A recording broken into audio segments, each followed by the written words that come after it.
guys. Thanks so much for joining the live crafting class today. We are going to be finishing the file folder journal that I started last Thursday. Last Thursday, we began a little short class, a one series class supposedly, where we were just making a file folder journal, meaning a journal out of a file folder using the file folder for the cover. And last Thursday, we completely did the journal. We made it. It's done, except for if you want to decorate it, if you want the pieces of ephemera you include in that journal to be handmade, collage, decorated, whatever. So last Thursday covers the construction of the cover. It covers the signature, assembling the signature, sewing in the signature, adding some simple pockets and tags and journal cards. If you want to rewatch last Thursday's video, that's going to show you how we got to basically a completed journal, and that was it was 3 hours, and we have a completed journal that you could just put in an Etsy sell, etc., give away as a gift. Like it's done, but I want to go ahead and decorate the ephemera. I want to add some embellishments, do a little bit more. And we had time this week because we're not doing live sales just quite yet. So we're going to go ahead and move forward to decorating it. So the journal was advertised that you could make it in 3 hours, and we did last week. However, this week we're going to make some handmade ephemera, decorate some tags, decorate pockets, just kind of finish it off so that it is a fully decorated, completed journal in about 6 hours. So anyway, that's what we're doing today. That's the plan. And then next week, I will be back to my regularly scheduled live sales on Tuesday and Thursday starting at 6 p.m. When I do classes, they're always at 7 p.m. But when I do live sales, they always start at 6 p.m. So next Tuesday, I'll be here. It's the, first live sale in 6 or 7 weeks. And we have tons of stuff that we've been unpacking, getting ready for you guys. So there should be some phenomenal deals, phenomenal finds, and all the usual things that you guys are used to shopping with me for: the French antique ephemera, papers, ledgers, books, some Italian things, some other European things. Anyway, so that's next week. Let's go ahead and switch the camera down. Don't have a whole lot of chit-chatting today. I have been up since 4 and I am definitely feeling it. Definitely a little sleepy. I think you can see it in my face. Hello, everyone. Thanks so much for joining. Thank you for spending your Thursday evening with me. I see a whole big bunch of familiar faces, names in here. And thank you guys for hanging out with me. I had fun on Tuesday. Tuesday of this week, we actually completed the white quilt journal that we had been working on for several months. And so those are going to be shown in a flip through here shortly. And then you guys can claim from the flip through whether you want number 1, number 2, number 3, etc. So that's the situation. My daughter, her husband, and my grandson definitely are feeling better. Yes, it was just a stomach bug. At that time of year, bugs going around. I don't know. But yeah, hopefully they kept it all over there and kept it to themselves. But yeah, I got up at 4 this morning because we had the home builder out here to kind of like look over what needs to be corrected or fixed or something like that. And we were trying to beat the heat a little bit this morning. It didn't necessarily work out that way, but yes. So we're going to get through this. We're going to make it. So anyway, if you want to craft with me today, you do not have to have already made the file folder journal. You can pull out just ready to decorate ephemera. And honestly, we're going to focus on ephemera today because we already did the journal part last week. But if you want to just decorate along, I'm going to make some very simple ephemera because we need to make enough ephemera to fill an entire journal in 3 hours or less. So I'm going to be working fast. Get your glue sticks ready. Any type of quick to decorate. So like maybe you already have a manila repair tag. Maybe you already have just a regular envelope and we're going to cut it and make it into a pocket. Maybe you have some library card pockets or glassine bags or index cards, either coffee dyed stuff or plain white stuff. I did pull some stamps and some inks today so that if I wanted to quickly decorate something, I could just stamp on it, give it a little bit more than just, hey, this is a basic tag kind of thing. So I pulled stamps, I pulled inks, I pulled some of the like Chinese little ephemera pieces from Amazon, stickers and things like that. I pulled some of that just as, you know, it's quick to decorate, right? I don't know what else. Tim holds ephemera, lots of that. So if you want to craft with me, grab undecorated ephemera or just some plain cardstock that you can cut down into tags or journal cards or pockets. And you can stamp, you can collage, you can make a master board while I'm crafting today, and then cut that up for ephemera. But let's go ahead, switch this camera down and get started. There's kind of my overview of what I will be using. When I say quick to decorate ephemera, I'm talking about this kind of stuff. Most of it is coffee dyed. This, you know, this isn't coffee dyed, but this is all quick, easy decorating ephemera, right? So anything like this stuff is not coffee dyed, but anything in this category will be easy to make into fully decorated ephemera. And you know, any type of magazine, catalog, newspaper, whatever you want to use, book pages for collaging, that will work too. This is the journal that we made last Thursday. It started out as just a plain manila file folder, and we did the entire journal start to finish. This is just a little piece of muslin that has been coffee dyed, and that's what I'm going to use for a closure on this one. Because we have some built-in pockets, I didn't want to do an eyelet closure. I wanted to just tie something around it to close. This is an original antique French postcard on the front. We just collaged very quickly little, you know, postcard lace, little doily bits, fabric down the spine. I did leave the stitches exposed. Back here in the back, we'll decorate this tag today, but this is the actual original file folder tab, and I just bent it backwards to make this pocket on the back cover of the journal, and then we'll put a little decoration on that too.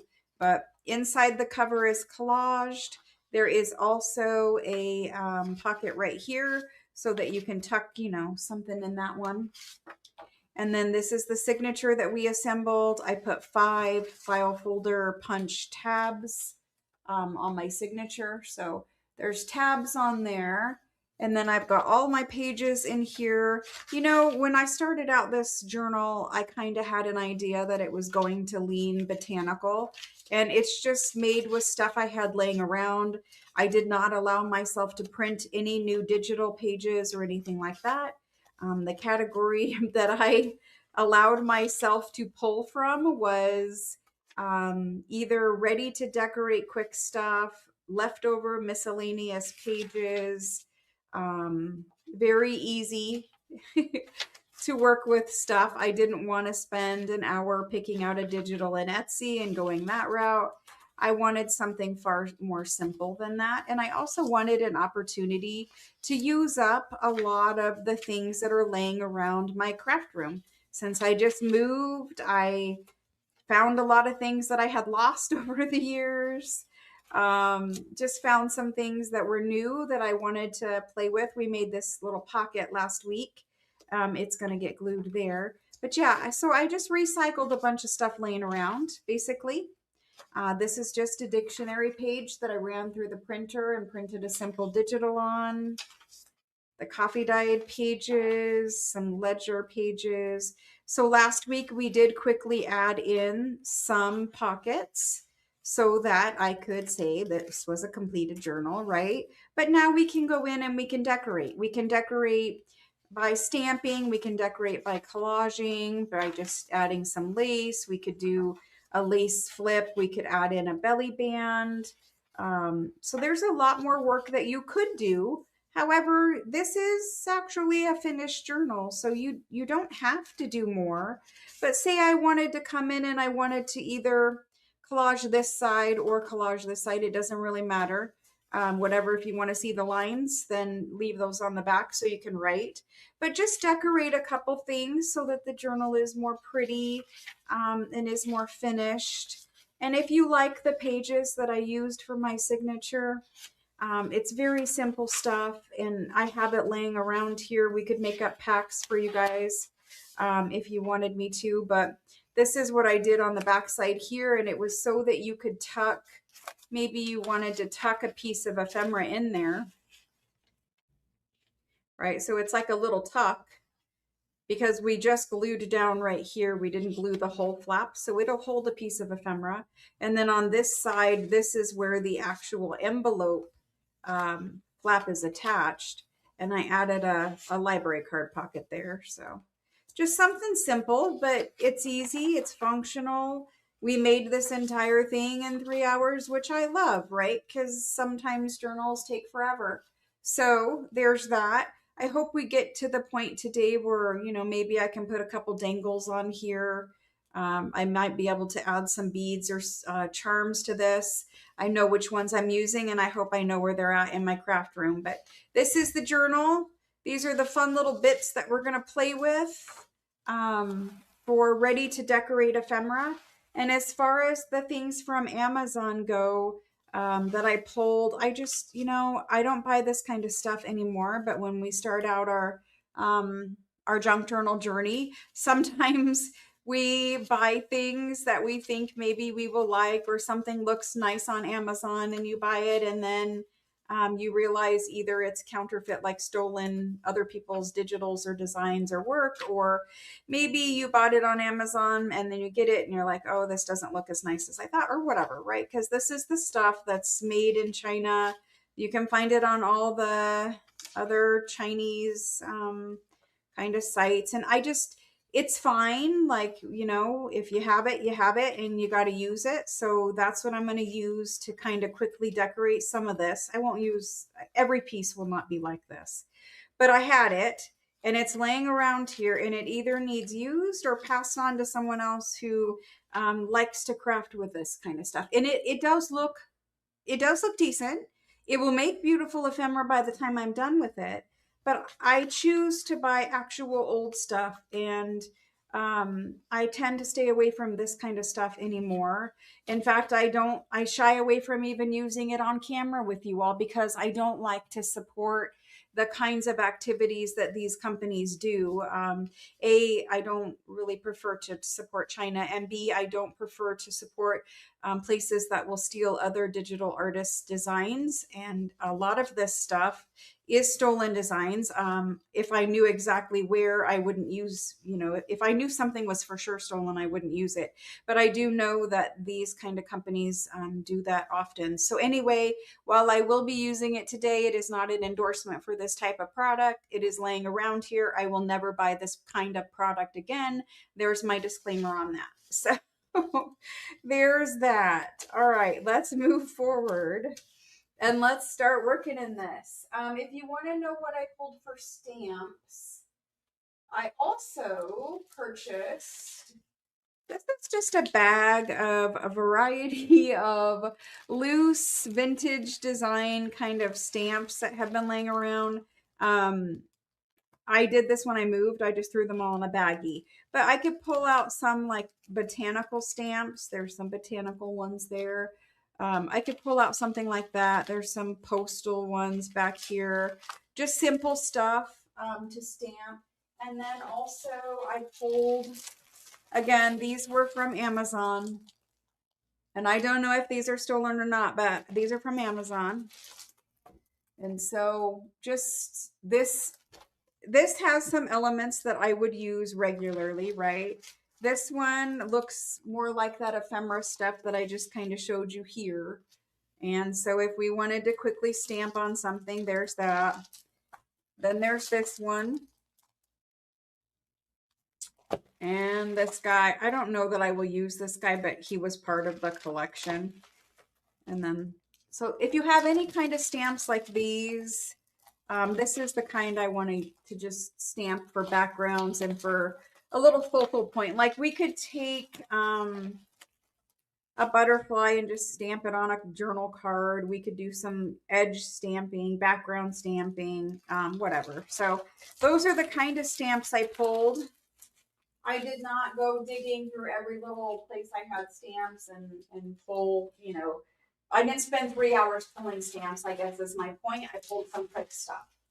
And then I will be stamping my images when we get to that portion of today.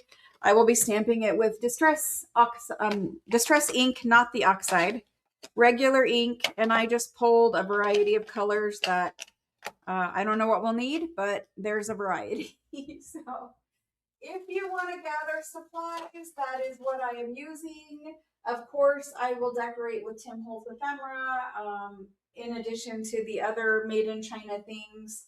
We have some Tim Holtz cardstock. I've got a baggie of coffee dyed things that looks something like that, where it's just miscellaneous stuff. So we're just going to pull and decorate and fill pockets, finish off ephemera. I don't want any one piece of ephemera taking longer than 20 minutes. So we need to move fast so that we can make all the ephemera for an entire journal. So also, because I put pockets in the journal already, you know, I created this flip, even though it is not decorated, I attached it to the journal. So decorating things after you put them in a journal is much more challenging than just sorry for bumping the camera, guys. Decorating stuff when it's already glued into a journal is much harder than decorating it and fully finishing it and then gluing it into the journal. So I would definitely recommend, if you haven't put your ephemera in your journal, decorate it first and then glue it in. But mine is already in there, so I'm just going to decorate it page by page. I don't normally do it that way, as you guys know. But we're going to start with decorating things that are already in here. So I know I have a journal card right here. It's a pretty soft, flimsy little index card that was coffee dyed. And we also have this pocket that was made out of a music card. The pocket is plenty sturdy, but maybe we want to add a little embellishing there. Maybe we want to do a little something with this, this journal card. So let's start with the journal card. And thank you guys for joining me and hanging out with me. And we're going to start. And what I really need is a pile of book pages, because we're going to use a lot of book pages for backgrounds. It covers a large area. They're inexpensive. So here's a pile of book pages. Music pages are also good, whatever you have. And for this journal, it doesn't have to be rag paper, and no journal doesn't have to be rag paper, but you know, just use whatever it is that you have laying around. Clear off your desk, find stuff that you want to play with and you want to use. But that's that pile. So I have an awful lot of piles of paper laying over here. I need just a little bit more room. And I also want to decorate one of these to tie onto my closure. And so this combination will be my closure at the end. So there's that. We need to work on that. Put that to the side so I don't forget about it. I mean, we could just like ink it a little and stamp on it. That's fine. You could add a little image. Okay. There's my card. And here is some book page that looks like it's about the right size. There we go. Glue sticks and something to glue on. I hope you guys had a good day, a good Thursday. I have lots of things to do today and didn't get as much done as I wanted, and that will annoy me, but I feel like every day I try so hard to get all of my stuff done, all my work done, and most days that list carries over to the next day, right? The to-do list carries over to the next day. And today, because I lost 3.5, 4 hours this morning with the builder, um, I just didn't get all my stuff done. So, when you wake up and you're like, oh, I'm going to get this done and I'm going to get that done and I'm going to get the other thing done. And all right, so it's a little crooked. Don't worry, we'll fix that. I'm just getting something down there in the background, and I wanted to do a whole book page because it's going to add strength to my index card. So there's that part. Now I know over here in this pile, I have a long strip of something. And so I'm going to start by putting that down the side. I don't know where we're going. I don't know what the finished thing will be. I'm just collaging and working as quick as I can. So there's that. There's that part. I don't truthfully know where we're going, but we'll get there together. How about that? So we're going to collage that down the side. Hopefully it will be straight. I don't know why I'm struggling so much with it being straight, but something like that. We will cut off all the excess here in just a minute. And truthfully, like I don't want to use like I don't want to use all of that pile, but there is a baggie of Tim Holtz here, and it's just a gigantic, like super fat bag of stuff. And it has a lot of things that I need to use also. So we're just going to dig in there. And the first thing that I come to that is going to work for my project is what I'm going to stick on here. Those birds are a good size. Those birds can work. We need to go ahead and get out something to ink something with. We're going to give those birds, just so they stand out a little more on the edge, just a little ink. I have old book page, and old book page is usually a little more tan, yellow, ivory, whatever. And so I want those birds just to have a little bit more edge. That's great. We're going to decorate with some Tim Holtz and some, I don't know what to call the Asian ephemera other than Asian ephemera. It's not really like Asian in style, but it's made in China ephemera. Should I just call it that? Made in China ephemera or whatever. Whatever it is, there's some birds and something going down the edge. And now we're going to trim off the excess, and that is going to be called done because we cannot spend very much time for peace. Never get your to-do list done. I think it's a chronic, and I don't want to say woman problem, but it is a chronic woman problem. When we go to bed at night, most of us, lots of us, whatever you want to say, have that to-do list that we run through. And I don't know why in the world this works this way for girls. Maybe it works this way for boys too. I don't know. All I can say is I'm a girl and this way works for me. We run through that to-do list before we try to fall asleep. And we think of all the things that we needed to do that day that didn't get done and that we want to do the next day. And it's a terrible habit because when you're sitting there trying to relax and maybe get ready to fall asleep, your brain is stressing you out. And so we need to quit doing that. And we need to focus more on relaxing and thinking of maybe what we did right that day, maybe what we did accomplish instead of what we didn't accomplish. And I feel like it would be more relaxing for me if I focused on, oh, you did good today. You did a lot today. You got a lot done. So there's my little journal card for that. It does need a label. I will worry about labels later because I could just pull out a thingy. Let's just pull out the Tim Holtz labels. But you know what I mean? I know some of you guys have to be like me and do this. I know a lot of you do because I know all my girlfriends are the same way. They all say, "Oh, I run through that to-do list." And then we get stressed out. We're like, oh my gosh, how am I going to get all this done? I can't get it all done. Or you didn't get enough done and you feel like a failure for some reason. So we need to be better about giving ourselves grace, right? The world gives very little grace these days. But if we give ourselves grace before we fall asleep and tell ourselves, you know, these are the things we did get done today. These are the things that we did good on. These are the things that we're grateful for.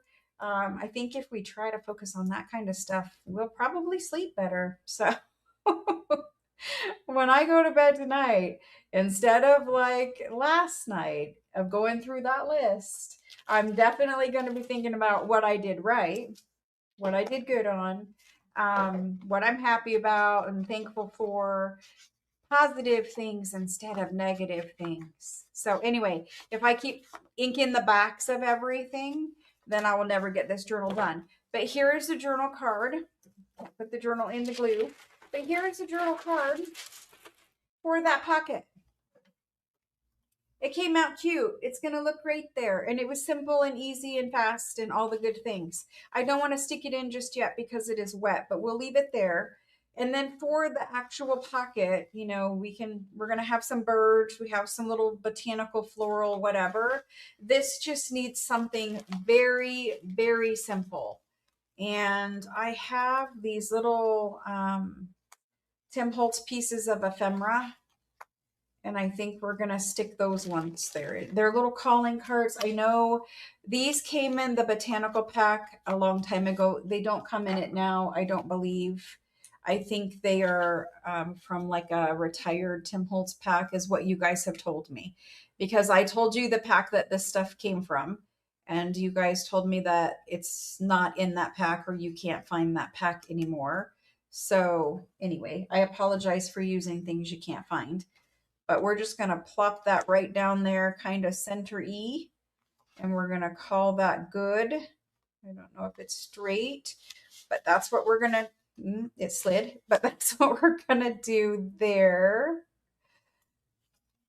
It doesn't look straight, but then it does look straight. So whatever, we're putting that there. You know, one thing that I need, and I said I needed it on Tuesday and I couldn't find it either, is a book of Tim Holtz postage stamps. And I really need to find one of those. I have a bunch of them. Like, please don't send me one. I'm not saying I need one. I need to find where mine are. So, but once I find the postage stamps, I think a postage stamp somewhere on here in addition to this piece would be great. So I'm going to look for that, but there's that page done. Moving on to this one. Lots of people used Florentine folders for their journal. Lots and lots of people did. They posted in the Facebook group, several of them, and I know privately you guys have told me that you were using Florentine file folders. So if you are looking for the inspiration for that, I'm going to decorate this right here. If you're looking for inspiration for that, file folders, for using a Florentine file folder in your journal, lots of people have done that. I am actually just going to make a little paper cluster out of scraps and this piece of Asian ephemera. What did I say I was going to call it? Made in China ephemera. I'm going to use this piece of made in China ephemera and whatever scraps I have laying here. And we are going to assemble a quick little cluster, a quick little paper cluster. And it's just, you know, torn bits of paper, basically trash. Like a lot of people would have thrown this in the trash pile. I know better because I will use it. It's antique and it has handwriting on it, so I will for sure use it. I'm going to keep it right side up. It's a German dictionary page back there, rag paper, some German writing. I don't want to cover too much of it up. That looks pretty good for background. What I do wish that I had was a little bit of Braille paper. I don't have Braille paper. We're going to dig in the scraps for one more thing. Like I could mix this Florentine in here. That would actually look really good with the colors that I have. That would look really nice with the colors that I have. But I want some book page. I said, we're going to do it really fast. And then I get super picky. I need the right size book page to layer in here. See, I just can't find the right little section. There we go. There we go. Yep, that's fine. That can go right there on the face of this library card pocket. It does need a focal point. It does. It's great the way it is, but it needs a little something. A little tiny embellishment. One of those would look great on there. I'm just digging in this Tim Holtz bag here quick. One little focal point. I mean, we could just do that. We're going to do that. One little focal point is all it needed. And you can just Tim Holtz staple this. Tiny attach it. Tim Holtz staple. Just tiny attach it if you want. You could add a little glue and then add a little glue. I'm looking for the tiny attacher. I thought it was in here. It is in here. Okay, so add a little glue if you want to tack things down or if you need to, because where you're going to staple, maybe everything isn't lined up. I'm going to staple a couple times there because I'm going to glue this right over top of my staples. Okay. Do I want to ink it? If it will ink in 5 seconds, yes. Otherwise, no.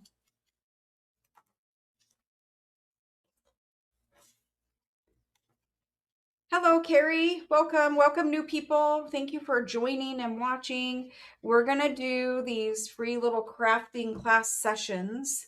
Usually I show you like how to make a journal start to finish, or usually I will show you how to make a specific type of ephemera piece or something like that. Today we're just kind of just making whatever. we're just making whatever. We're decorating on the fly. And so yeah, we'll do this often here. You're welcome to join. I never charge a fee for classes, and you don't have to buy anything. It's not that kind of experience. It's to come hang out with your friends and craft along with us if you want, or just hang out and chat, or you know, get some ideas, inspiration. So there's that. Now you don't have to decorate this. This can stay undecorated. It's journaling space and it's in a pocket. So we're going to move on from there and leave that. This does need a piece of ephemera put in there. I have these coffee dyed guest checks laying around, and while you could just stick it in a pocket, whatever, it's very flimsy and thin, and I like to make sure that my ephemera is sturdy, especially for sliding in and out of this envelope. It's just a craft envelope that we sewed into the signature. So for this one, I want to back it to some coffee dyed cardstock. And I believe I brought in a piece of coffee dyed cardstock. Or maybe I'm lying. I don't know. Let me grab one somewhere. Somewhere we have one. I know I brought one in this room. Every single thing I bring in this room seems to just disappear. And then I can't find it. I found coffee dyed paper. All right, let me grab a piece of coffee dyed 12 by 12 cardstock. We're just going to glue that to cardstock. So funny how you bring it in and then it disappears. So funny.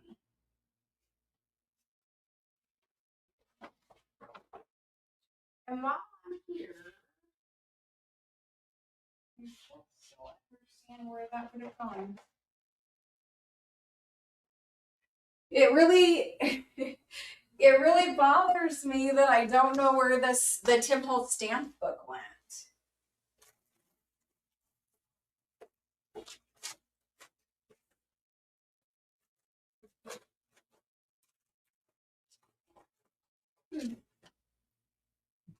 Well, whatever. I will find one of the 15 or whatever I have laying around here somewhere. And then I'll use it. Put some stamps on some things. I have real stamps, so that'll work too. All right, copy dyed cardstock. We're just going to glue this down to copy dyed cardstock. Everything will be copy dyed. You can journal on the back side of it. And then from there, if you want to decorate, you can. I'm not going to decorate this little piece. I'm just going to glue it on there and call this a journal card. Now you could stamp on this one. This one is one where, you know, if you want to make a little quick piece of ephemera, like it is already a piece of ephemera. I'm not saying it's not, but what I am saying is if you want to zhuzh it up quickly, just stamp on it. Okay, so there's that. Now to cut this out so that we get a nice sharp edge. And I know that it needs cut down in size. I know that it is currently too big to fit into our little envelope, but I'm going to try to cut it so that I save myself a nice piece of cardstock to use for another journal card here in a minute. But for this pocket, it's too big. It needs to be cut down. And so I don't really care that I didn't get it all because we're going to cut it. So truthfully, if I just come in here and take a little off the bottom and a little off the top and a little off this side, I will be happy with this. And then we'll have a nice sturdy journal card that we can stick in that pocket. Sorry for all the banging. This is a studio that's a work in progress because I just moved. The reason why we're kind of doing random projects and the reason why my voice is echoey and my lighting is bad is because I just moved into a new home and this room is completely empty, really. There's some stuff, but not much in here. And so my schedule's been off. My projects have been off.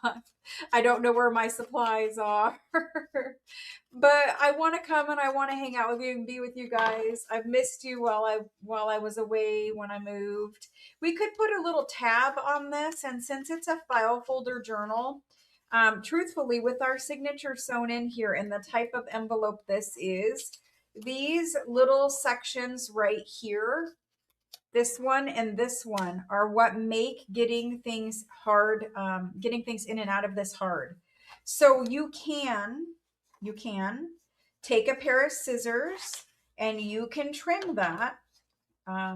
Just open up the side right there just a little bit. It doesn't cut a perfect straight line, but you can trim that.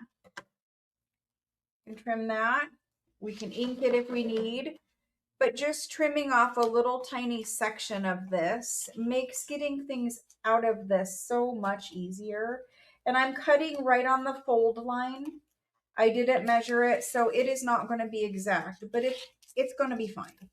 So we just snip some out of there, open that guy up a little bit. When we have hit it all the way opened, we can trim that just a little bit closer from this side. There we go. Those little pieces out of there.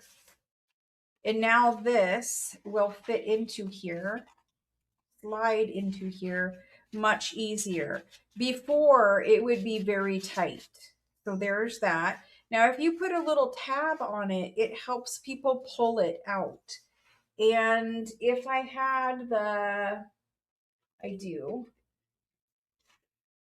I have the actual file folder or the whale tail. We're going to do the file folder because it's a file folder journal. Where is the file folder tab punch? I had it in here the other day. Well, it has disappeared. So we're going to do this one after all of that. And I have the little pieces of scrap paper over here. I have this guy. This is a piece of cardstock that I collaged on. And in fact, this is the part that I cut off from here. It was the top portion and I cut it off. So we're just going to use it because it's already cardstock and it's got a design, a pattern, some handwriting, whatever on it. It's very thick because it's file folder. That flew right into the trash can, I'm pretty sure. I heard it fly down here. And I'm pretty sure it flew right in. Yes, it did. It flew right into my paper crafting trash can. So somewhere in my trash can is my tab that I just did. Oh my gosh. We might have to cut another one. I saw it. But there's a bunch of little pieces of paper in here.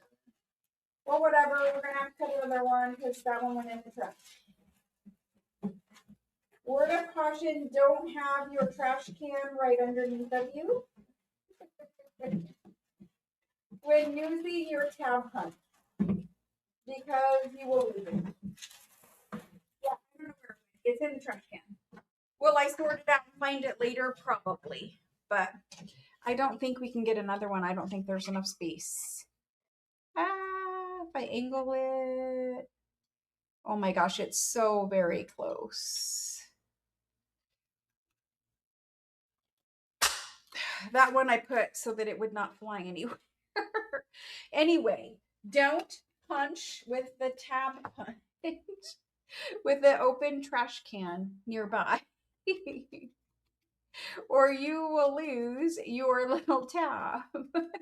The other one was much better and I like it more, but it is gone in the trash can. I'll find it later and we'll use it for something else. But for this guy,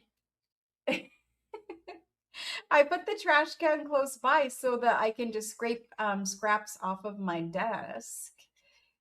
Like I said, this new setup, it's going to take a minute. It's going to take a minute to get set up exactly the way that I want it. So there's that guy. There's that guy. On my little journal card, he's fighting. And then we're going to squish it together, add a little bit of ink. I need ink right there and right there. Okay, good. That took way longer than I wanted, but we adjusted the pocket. We added a little. Now your tab, if you do add it, see how I have all this space right here? This is why I could add a tab because you can't have a tab that's going to interfere with this flipping over. So there's that. You could add a little something here. We could add one of these little, you could add a label or something. I don't know. You could add something out of this pile over here.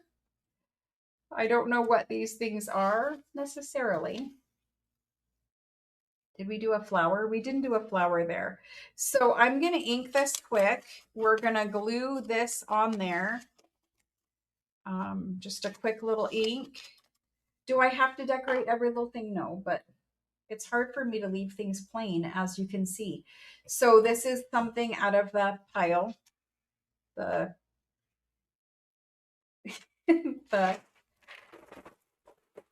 Chinese ephemera pile. And again, just because I have my opinions about it doesn't mean you have to have the same. It's all good. I welcome different opinions here. So don't feel like, oh, she said she doesn't like using it. I can't use it or, whatever. No, you use whatever you want to use. You use whatever makes you happy and you enjoy. My opinions are just my own. There's that. Okay, now maybe we need a little flower sticker or something to finish that off. In here, it's all gonna fall. I do have a little tab that I should save because we probably will need that. But somewhere in here, there's gonna be a small little flower. Not a big flower, but a small little flower. There should be a small flower in here. Goodness knows there is enough things in here. Here's a little mushroom. Let's put a little mushroom there. That's the first thing that jumped out. So, I mean, the first right size thing that jumped out. We'll put a little mushroom there. This is a Tim Holtz mushroom from Field Notes. Field Notes, the tiny Field Note ephemera. This glue bottle is going to clog up too because I've left the lid open several times. But there's some little mushrooms that actually look super cute. So I might have to revise my stance on that. No, I'm just kidding. It looks super cute. So anyway, there's that one. Moving on. Now on the actual little guest check, like I said, you could stamp on it. You could embellish it. You could do whatever. But there's that part. I'm just going to leave it. It fits. I still have a hard time getting it in there a little bit, but that tab definitely helps. Okay, so there's that. And it does need folded with a bone folder right there. The tab, when you fold it by hand, and that was thick file folder, it needs to lay flat. Okay, so now we're on to this guy. This was made by taking an envelope and I sealed it shut and I just made a little hinge out of paper. You can see the music paper back there. It's this hinge right here. This is the hinge. And so just cut the envelope at an angle. That gives you your pocket. And it's just a little hinge. And then you could use the rest of the pocket for another pocket. So we need to just do a little collaging on this and maybe we'll come back and stamp on that guy. But let's do a little quick collage. So again, using my use it up supply. Let's call it that. It's use it up supplies. I don't know what we're actually calling it, but anyway, I'm sure there's some paper in here that we can put. That almost fits right there perfectly. It's just kind of the same color. I have a giant sticker. I don't know what is in here, but this is kind of already collaged, and I do like that it has the green color for the green. So let's work with that one. It's already collaged. It's really busy. So if we do that,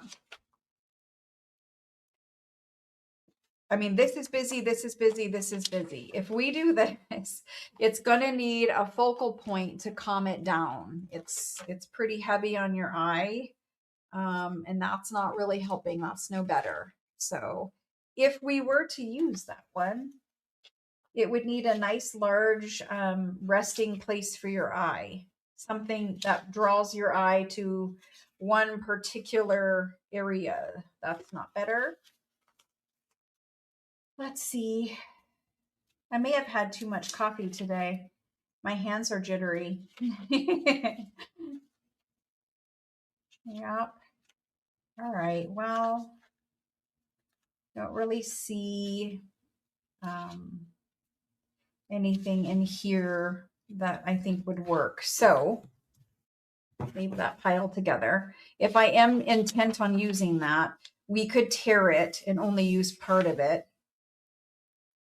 Or we could even wrap it around because we do need to decorate the back of it too. So we could wrap it around and get a little bit this way and that way.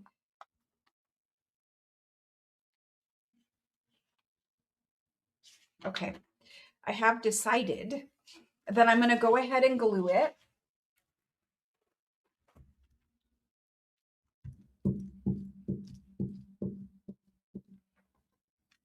You have a tell when you really aren't exactly happy with something.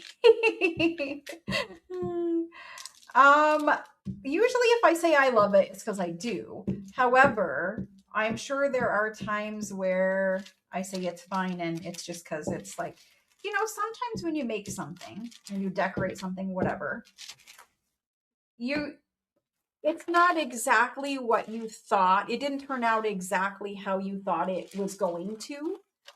And then you're like, well, it's not exactly what I thought it was going to look like, but it actually is okay. It actually is fine.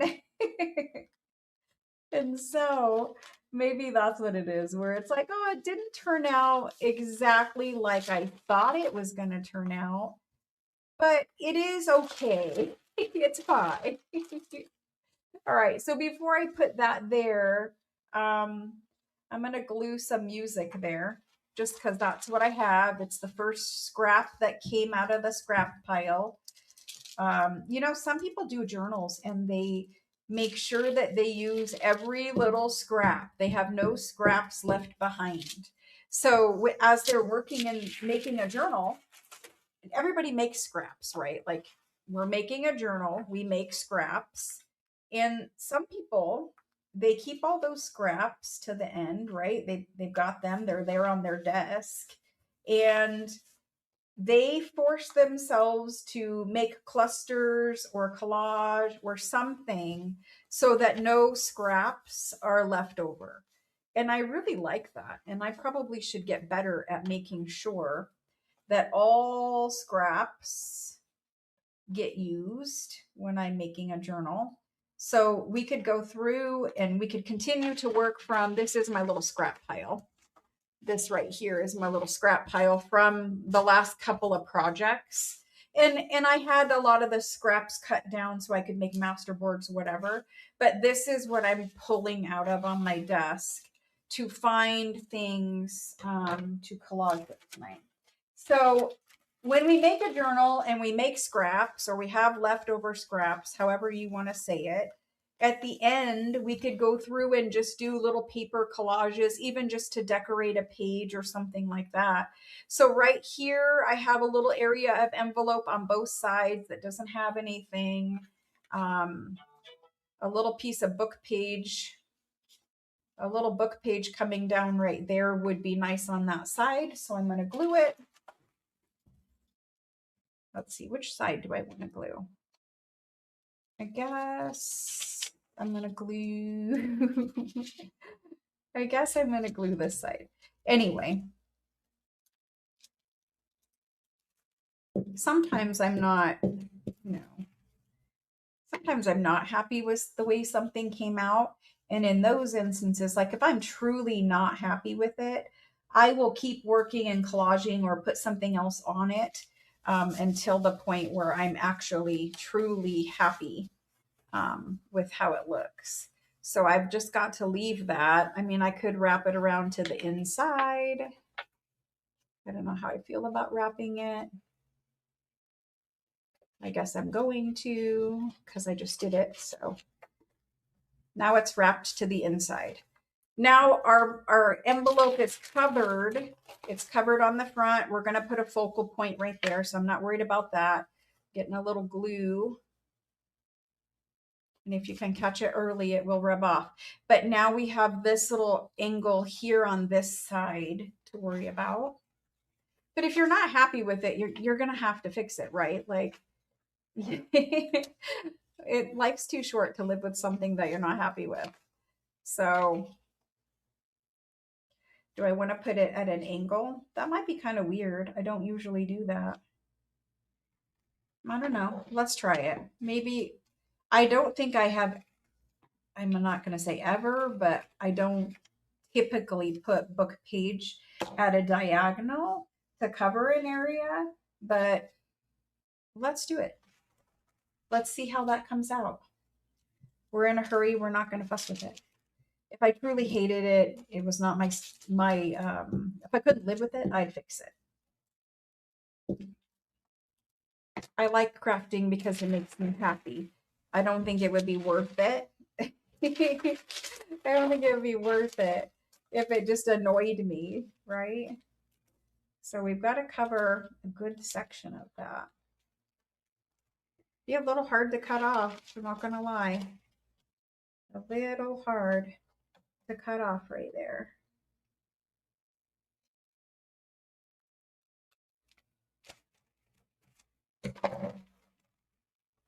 And then for that one, we could do the same. You could roll it over and tuck it in there.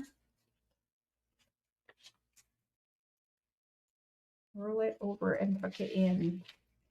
Well, there's the way that turned out.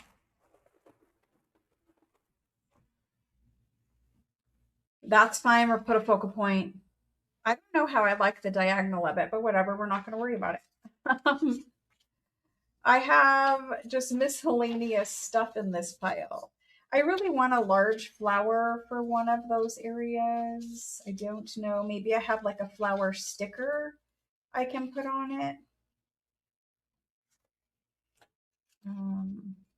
This is just a little advertisement, and I kind of like it because it's like part of an advertisement over here for these watches. We do cover up all of our music that way. That would be fine there. Let's add it there. So you ripped a whole page out of a signature because you couldn't fix it. Yeah, sometimes we got to do what we got to do. I'm sure I have done the same.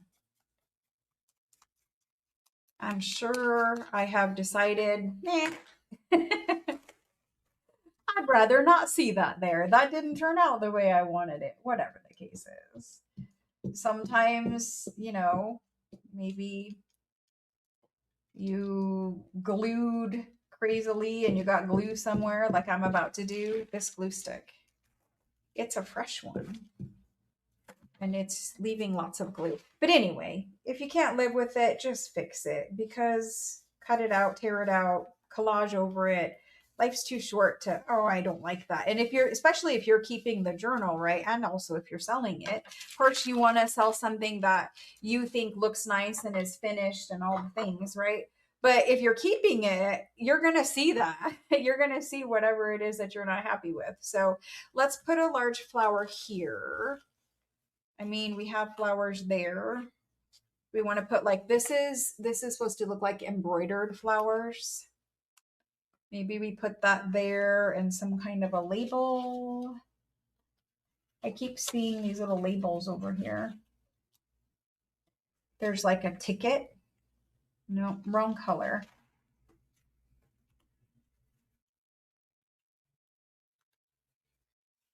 Well, I have, it's not right either. I don't know what we're going to put there. Let's just find a flower that I am happy with instead of having to try to fight with this one. I also see a large butterfly. We're going to stick a large butterfly right there. That will work. So, how many people are going to decorate some ephemera with me tonight? How many people working on doing ephemera? I am a perfectionist, but I make things the same way anyone else does. If you have a vision, you try to do it. Sometimes it works out, sometimes it doesn't come out exactly what you thought, and you make it work. Whew. Yeah, I might have had a little bit too much coffee. And this isn't perfect. This isn't my best collage. This isn't something I'm like, oh, wow, like I am totally in love with that. Is it good enough? Is it, does it look nice? Will it work for the area? Yes, it is perfectly fine. I think it looks good. Um, is it fabulous? Probably not, but it works. But it works. I want a little label, but wrong shape of label. We're going to just move on without a label and leave that. I have a little bit of a glue line here, maybe a larger label. Do we not have a pack of red, white, and blue Tim Holtz labels? But see, this is the stuff where it's like, no, you've already spent enough time. You can't spend half an hour. But yet, I need a label right there. And I want a red label. And here is a red label. And it can go right there. So let's do that quick. But see what I mean when you have, like, you notice I have a pile of scraps. I have a pile of book pages. I have a baggie of miscellaneous Tim Holtz ephemera. I have a little bit of Chinese, Asian, whatever we call it, use it up ephemera. But see how I can find, even though I have no plan, I have no, you know, direction until I do it. I can find things that work because my stuff is close by. I've organized, you know, some necessities that I know that I use all the time, and I put them really close to where I'm going to craft or, you know, make a journal. And that makes life so much easier because whatever space you need to fill, you can find something. And we were talking about this Tuesday, or I think it was Tuesday, that crafting, making journals, whatever you want to call it, is so much more enjoyable when you can find the things that you need to use. You can find your supplies, you can get to them, you can make things reasonably quick so that you don't become frustrated because, you know, one little pocket is taken a whole entire day. Now we have this whole area here that we need to cover up.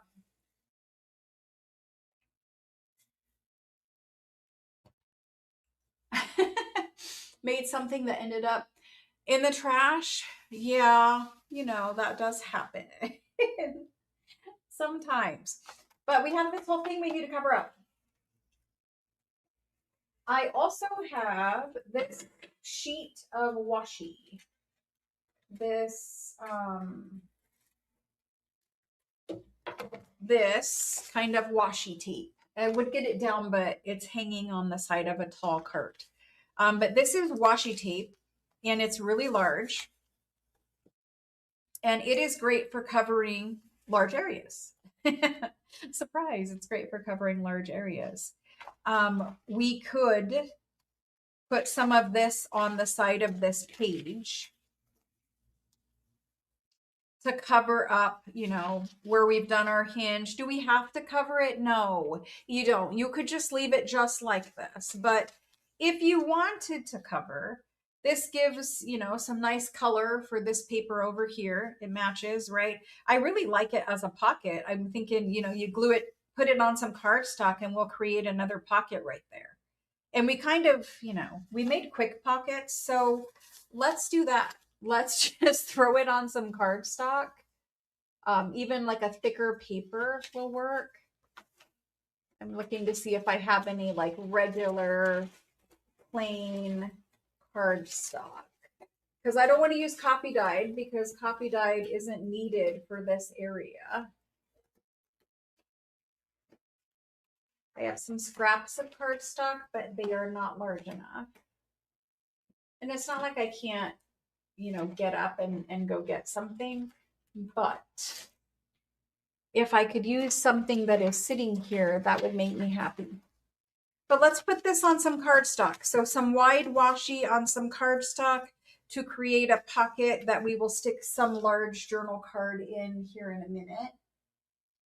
And I don't have any cardstock next to me, but of course I have some file folders. So let's see. I don't know how this will look on this kind of a file folder. Let's see about putting it on a plain file folder. I mean, this one has the little thing at the top, but oh well, whatever. We're going to use it. I'm just going to stick this to some cardstock. It would have been easier to grab a piece of plain cardstock, but no one, no one, no one around here knows where anything is. So we don't know where the cardstock went. We don't know where the plain cardstock ended up. So I'm pretty sure this is 4 inches. I'm gonna count it. It's a little over 3. So I'm gonna cut this to 3.5. 3.5. I don't know where my cardstock went. Perfect. Now I have a short little folder. He can become a journal.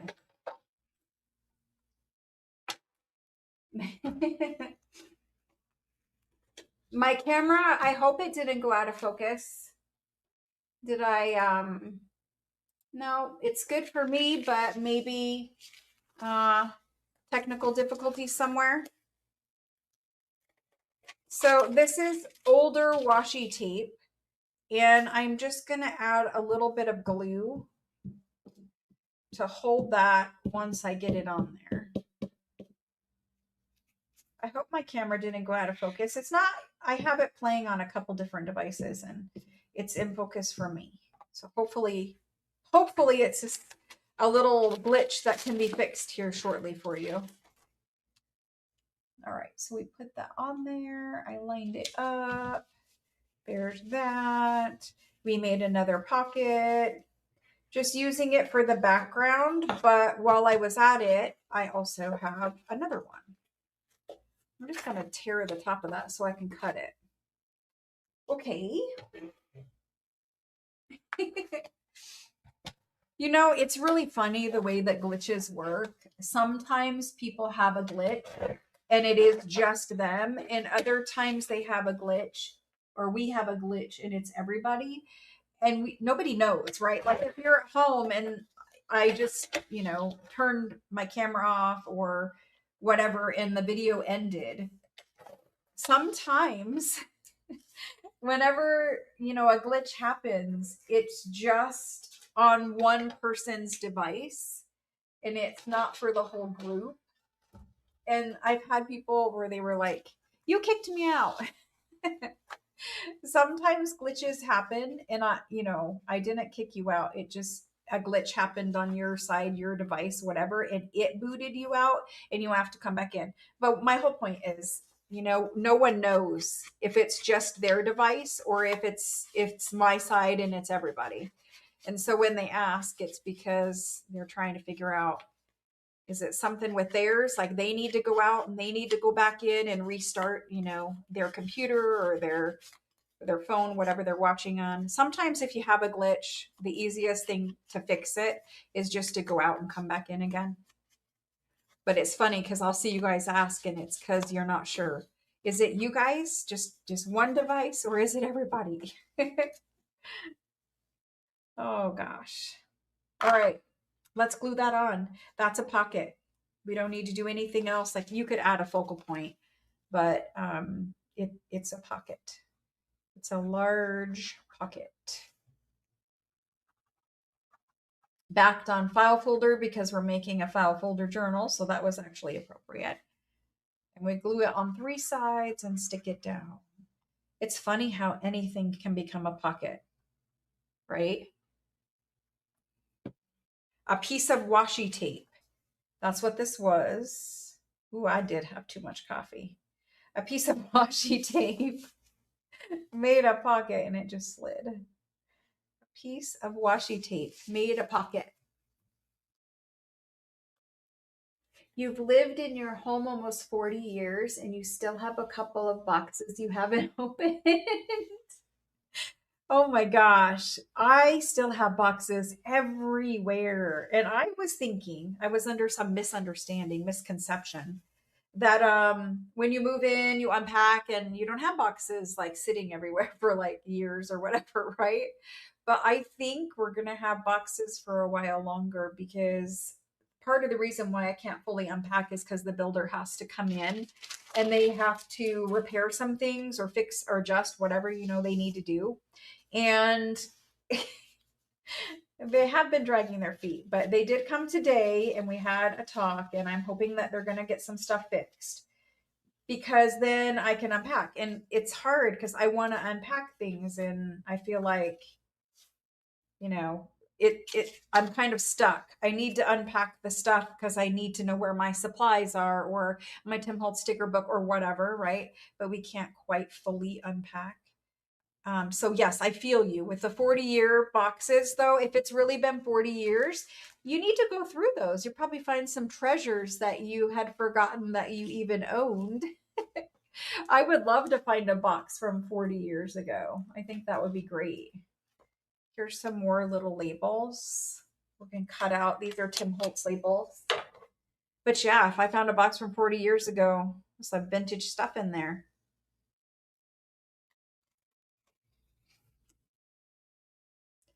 I hope that I get my boxes put away soon. But my house is a giant mess. There's just stuff everywhere that isn't put away. Partially because I'm afraid to like unpack it because I'm not sure if I want it there or not or where I want it, whatever. Um, Mostly shelf stuff or stuff that you might put in a cabinet or something. I'm afraid that I might not want it there, so I didn't unpack it yet. There's other stuff that the builder has to um, there's some built-in desks, and the builder needs to correct them so I can unpack and um, set up computers and all the electronics and stuff. So anyway, I'm hopeful. I'm hopeful that that will get done soon and I won't have boxes for 40 years, but that's going to be that. We made a whole nother pocket, which means we also need to make a whole nother um, journal card. Or we can stick some ephemera, like antique ephemera in there too. That's fine. Whatever we decide to do.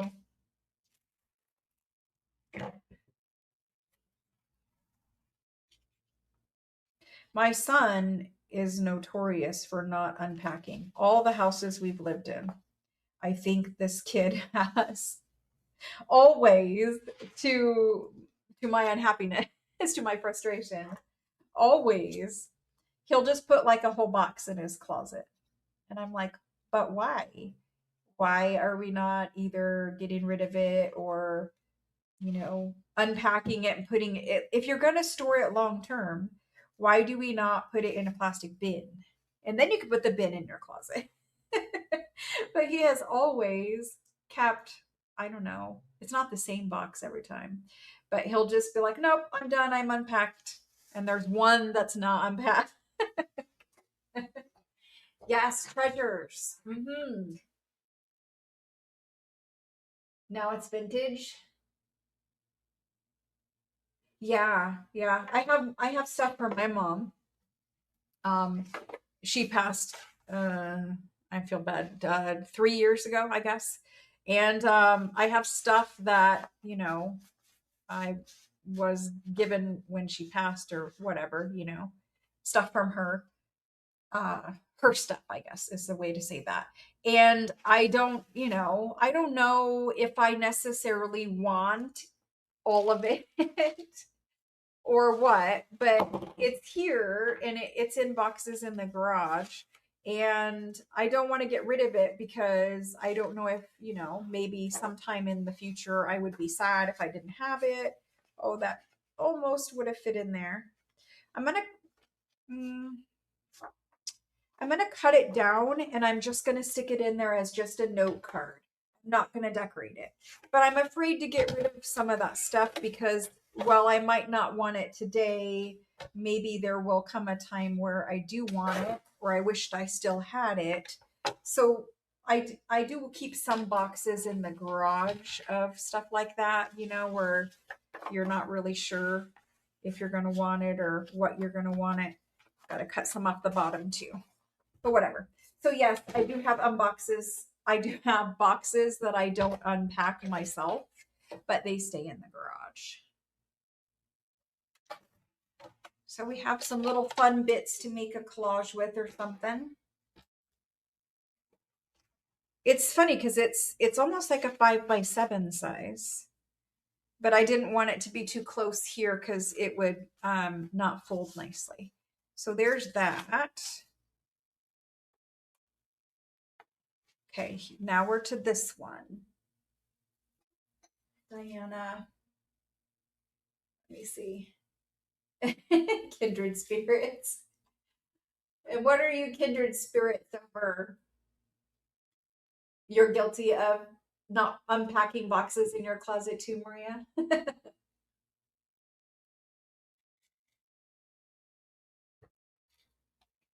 Is YouTube having problems, guys? Is YouTube having problems? Oh, I'm sorry.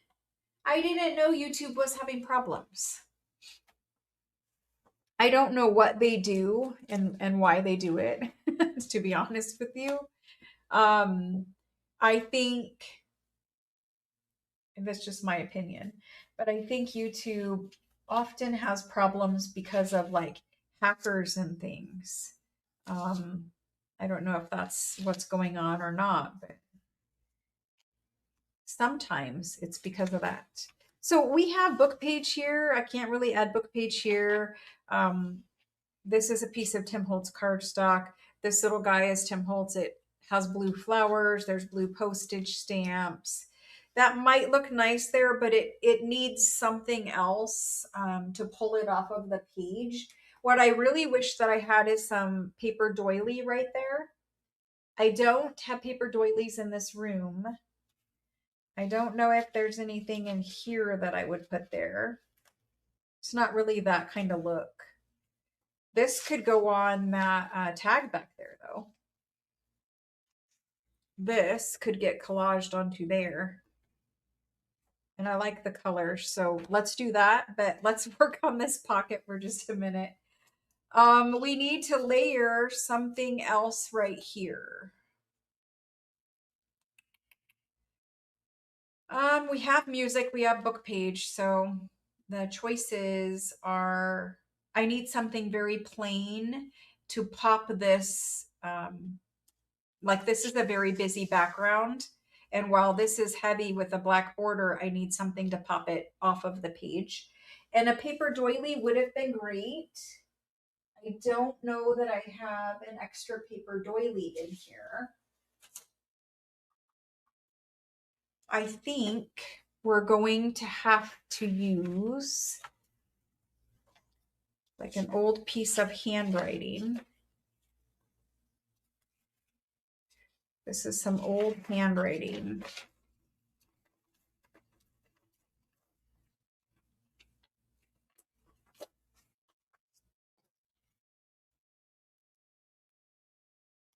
It's not exactly the shape that I would have done had I had a full page to work with. So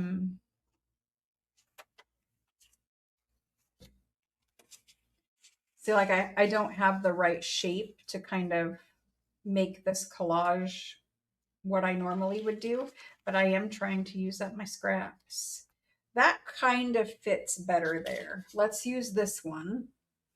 It fits better. The writing kind of frames it a little bit better. I have a little extra white over here that I'm not perfectly happy with. But again, because we have postage stamps, it would have been nice because I actually have these antique French postage stamps. It would be nice to put one of those in this bottom corner area.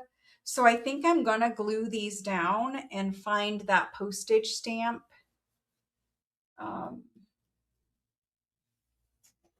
Unless that postage stamp is in here. It's around here somewhere.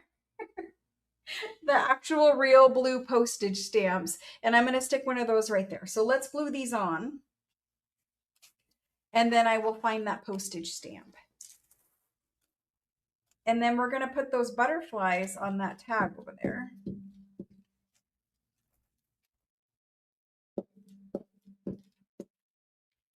Yeah, I had a regular cup of coffee today, this morning when I got up, and it was probably 5 by the time by the time I had a cup of coffee. So I had my first cup of coffee at 5 a.m. And then about noon, I put that on backwards. I don't know if it's coming off. I had my first cup of coffee at 5. Then, yes, this is the way it goes. I had another, so that was a double shot espresso. Then at noon, I had another double shot espresso. And surprisingly enough, I was still very tired. And I actually laid down and fell asleep for about 40 minutes at 2 something because I was very tired. Even after all of that coffee, I was tired. I think for me, when I have too much coffee, it does the opposite of keeping you awake. It actually makes you sleepy. So I think that's what we have going on. My apologies. I don't mean to be sleepy crafting with you. So there's that for now. Your kids have things that, yes, that's another one, Shelly. The kids both have stuff at my house. Obviously, my son still lives here, but he has extra stuff that he's just like he's collecting, right? But my daughter has several boxes of stuff from when she was younger, a kid, when she was a teenager, keepsakes, that kind of stuff. But she also has several boxes of china and dishes and things like that she says she wants, but she can't store at her house. Did yours tell you that? I just don't have space for it, but I want it. Just keep it for me. I want it. Whatever. So I'm storing some stuff for my children, my daughter as well. So I'm going to put a postage stamp right here, and that is going to tidy up this little area where it needs something. Okay. So just know there's a postage stamp going there. We're going to move on and do this tag. This one is going to be super fast. We are going to put some dictionary back there. That's all we're doing. Dictionary in the background. This is just a piece of that ephemera. Ephemera. I can't truthfully ink it. It's very, very thin. Yeah, that's what I was afraid was going to happen. And then it happened anyway. I mean, I think there has to be a storage time frame limit for your children's things. If they're adult children and they have their own place, I mean, I would think a couple of years would be max. Well, I guess I'm fine with storing it until I have to move again. That's my limit. If I have to move it more than once for you, when I move my whole house, then you probably need to take it. That will be my limit. All right, so this tag is actually inked. We're going to cover up this side. It's got a glue mark. So let's put some dictionary there and those butterflies. And the dictionary that I have right here is torn. It's torn right there. So we'll use this one for collage. I don't usually have so much coffee, but it was overcast here today. I couldn't get with the program. So couldn't do it. You have over 1,000 numbered reasons for not having kids. Like number 89, when they are looking in a full fridge and said there's nothing to eat. Yes, yes. Yep. That is, I don't know. I think we all do that though. Do we not all do that? Because I look in my fridge and I'm like, it's got food in it. But like, there's nothing to eat. I think we just want something different. You know? We just want something different. I know not everyone's situation allowed them or it wasn't possible for everyone to have children, however you want to phrase that. But I do believe, for me specifically, my children have been the greatest blessing of my life. I'm thankful for them every day. And I know, people struggle and have, fertility challenges and life challenges. And, it's not really possible for everyone to have children. And I feel horrible, for those who struggle with those issues. It wasn't easy for me either. I did actually struggle, but, I have a son and a daughter. So it's nothing to complain about any longer, but it came with some challenges for sure. uh, But I am super grateful. Super grateful. Well, somebody bought something on Etsy. It makes a loud cha-ching noise now. Okay. Cutting off the excess.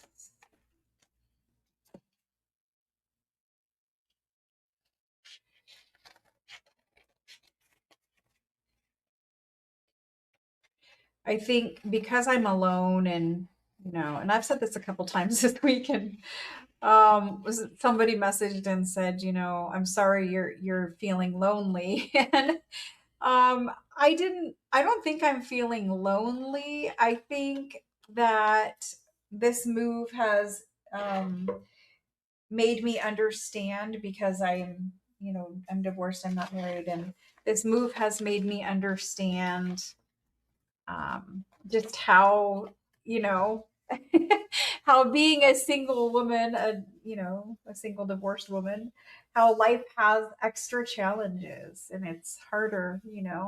And I didn't really think about having to move by myself and all that kind of stuff. It was hard, but we got it done. We survived it. So that's going to go on there. And it's just dictionary, French dictionary. But so anyway, being alone. Oh gosh. I think I realize if I didn't have children, I would truly be lonely. And I'm very thankful that I've got them and that life worked out that way. I wanted to have more than two children, but it was not in the cards for me. That was it. Just two. And two is more than enough. Okay. There's that. Just a simple little collage focal point. We need to put the whole reinforcer in just quickly, but other than that, I was a lonely single woman with your second husband. Yeah, sometimes life works out that way too. Yeah. If I think I understand what you're saying.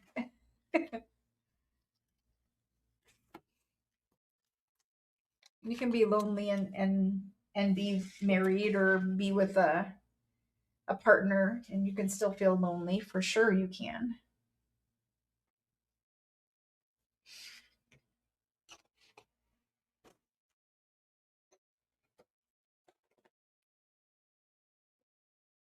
Yeah.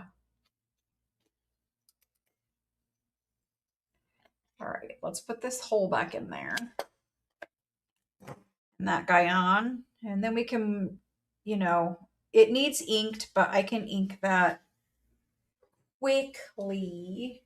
Quickly. I do feel bad for, there's a lot of young people now, and they're young women. There's a lot of young women. And I think they have been disillusioned into believing, and this is a controversial topic, but I'm going to say it anyway because it's how I feel. And it hurts my heart to see it. There's a lot of young women these days, and they have been disillusioned into believing that having a family is a bad thing, or having children is like, not good, or that they'd be happy if they didn't have children or something. I don't know exactly. I can't put it into words, but I think some of you guys will understand what I'm saying. A lot of young women, it seems to be popular to um, not have children, or at least some groups of people, whatever, are pushing the agenda that young women should not have children and get married and have children and these kinds of things. And I just think that well, it is challenging, and financially, there are things to think about, and all of these things. I think if you know you need to be real sure that it's really truly what you want if you decide not to do it, because you might regret it. And for women, we only have so much time to make that decision. Men, they're not they don't have a clock that's ticking. So I think for us, for women, we have a clock that's ticking, and we have only limited amount of time to make this decision.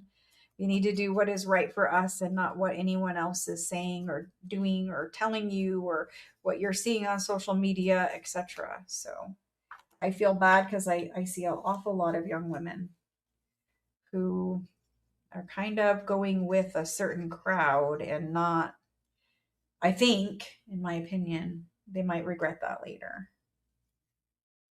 But I don't know. I guess they'll do what's right for them.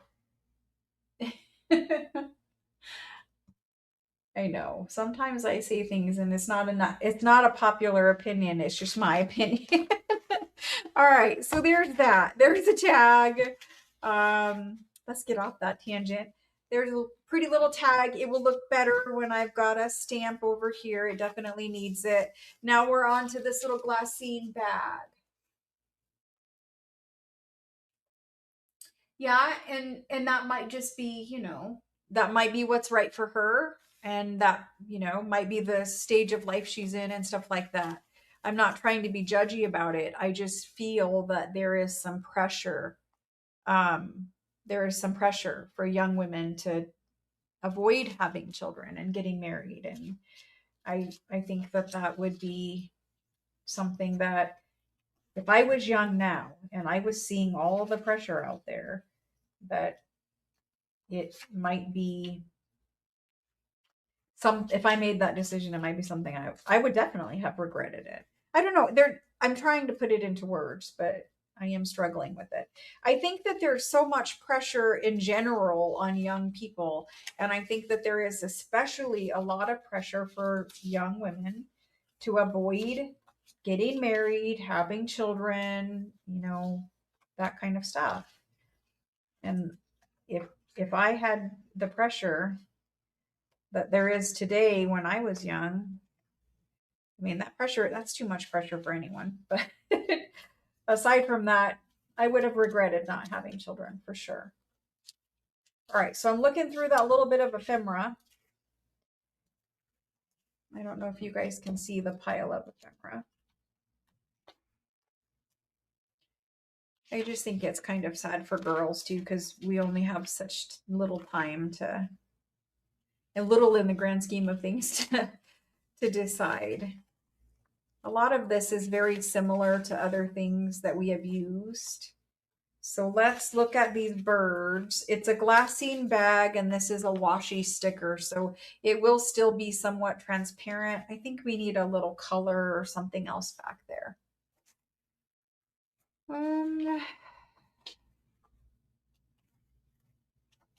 To cover this, to collage on this, and I need it to be quick and easy.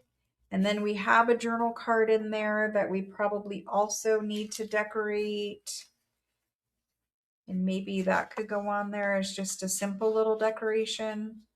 I'm not loving that, but I do have this little piece of Florentine paper. I don't know if I could tie something in where we have some blue Florentine.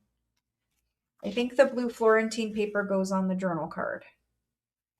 let's make this go on here. I tore it terribly, but it will go on there. And then let's put what is in my little scrap pile. We're just going to collage this little card right here. That's good enough. I'm happy with that. We're going to put those two pieces on some kind of focal point.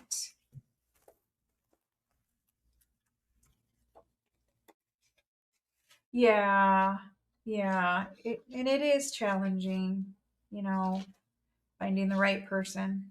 I'm certainly not an expert at that. So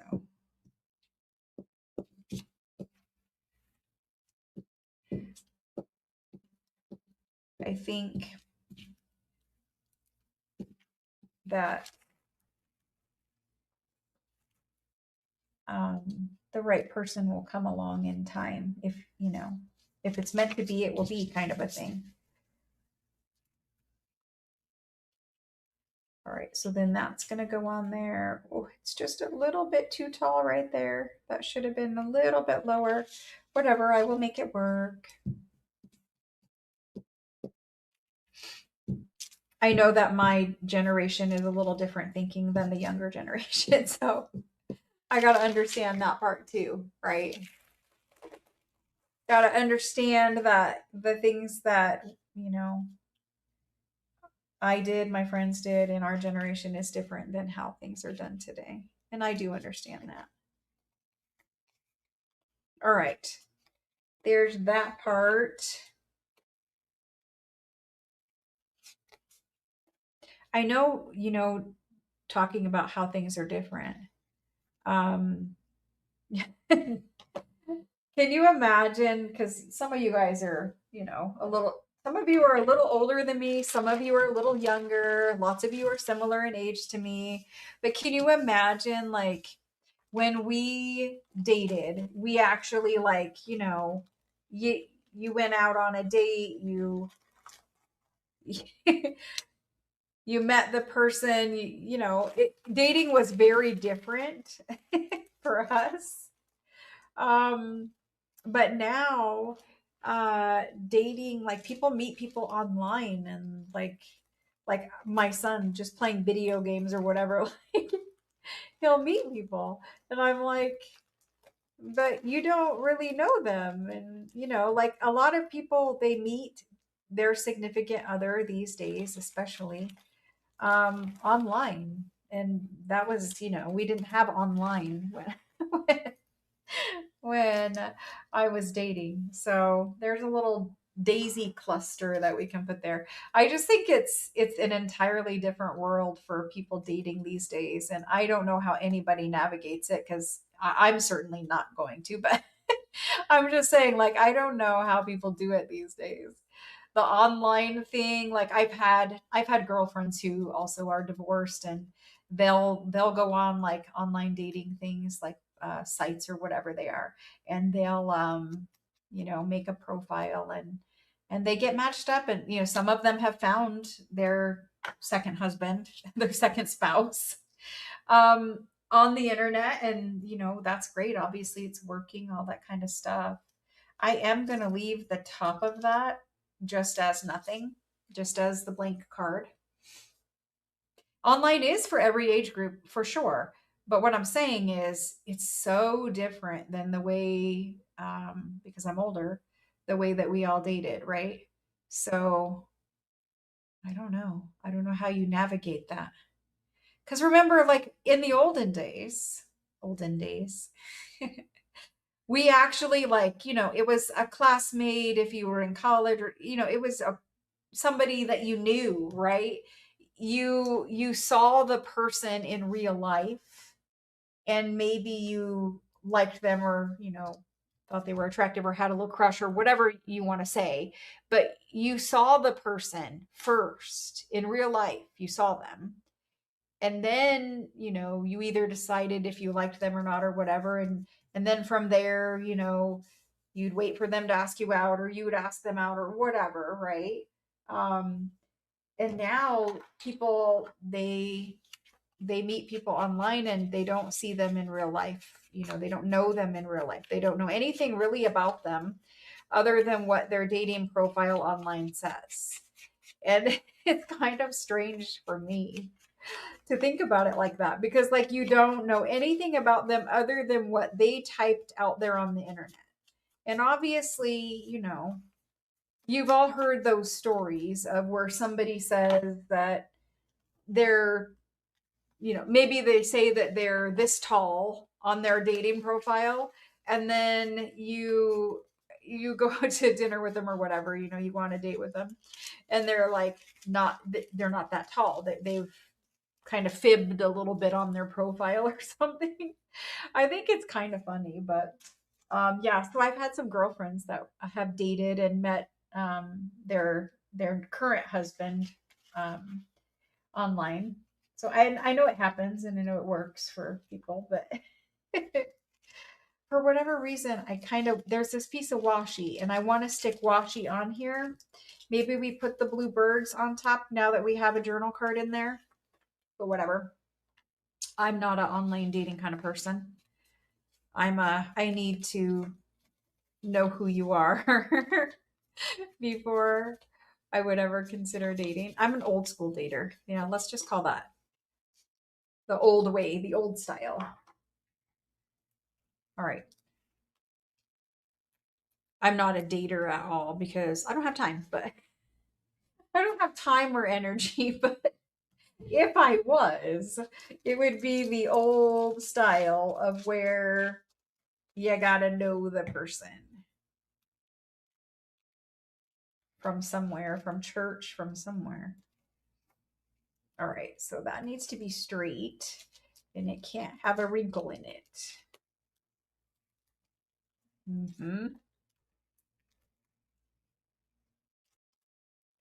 Anyway, weird topics of tonight's crafting session. See, that's not even straight either. I'm going to struggle with this one. Behave. I'll try from this side. Maybe if I line it up across there. Better. Much better. Okay. There's a little birdie on there and some little flowers inside of there. Okay, moving on. Do we want to decorate the back of it? I mean, yes, of course I do, but am I going to? I don't know. I did find a journal card over there. What should we put here? Just a sticker? Just a stamp? Just something? Just a little label? Here's a big label, a giant label. Me.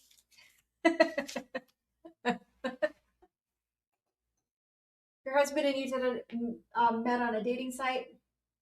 Yes.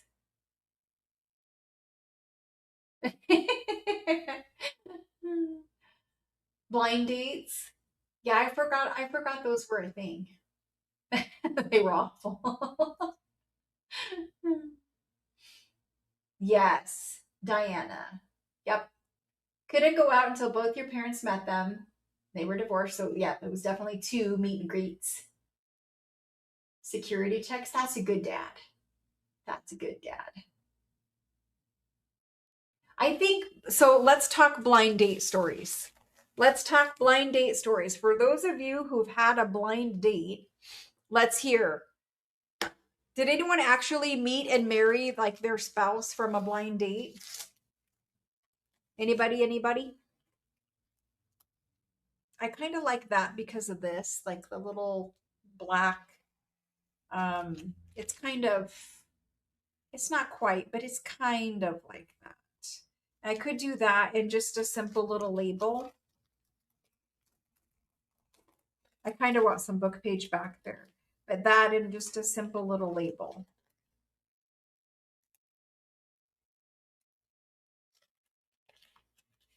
There's some math. I don't know.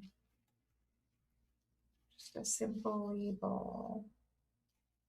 We're going to go with that one because that's what fell out of the baggie. Nope. No good blind date stories out there, guys. How about a blind date with a book when you bought a book and it was wrapped and you read it and you actually enjoyed the book?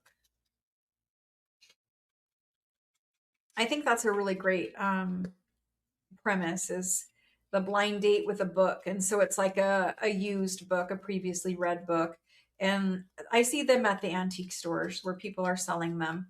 And they have the books wrapped in paper, like pretty wrapping paper, And you go and you pick out a book and you don't know what the title of the book is. Sometimes they'll say like what genre the book is from, but a lot of them that I see, they don't give you any information at all. It's just literally a book, and you don't have any clue of what it really is about.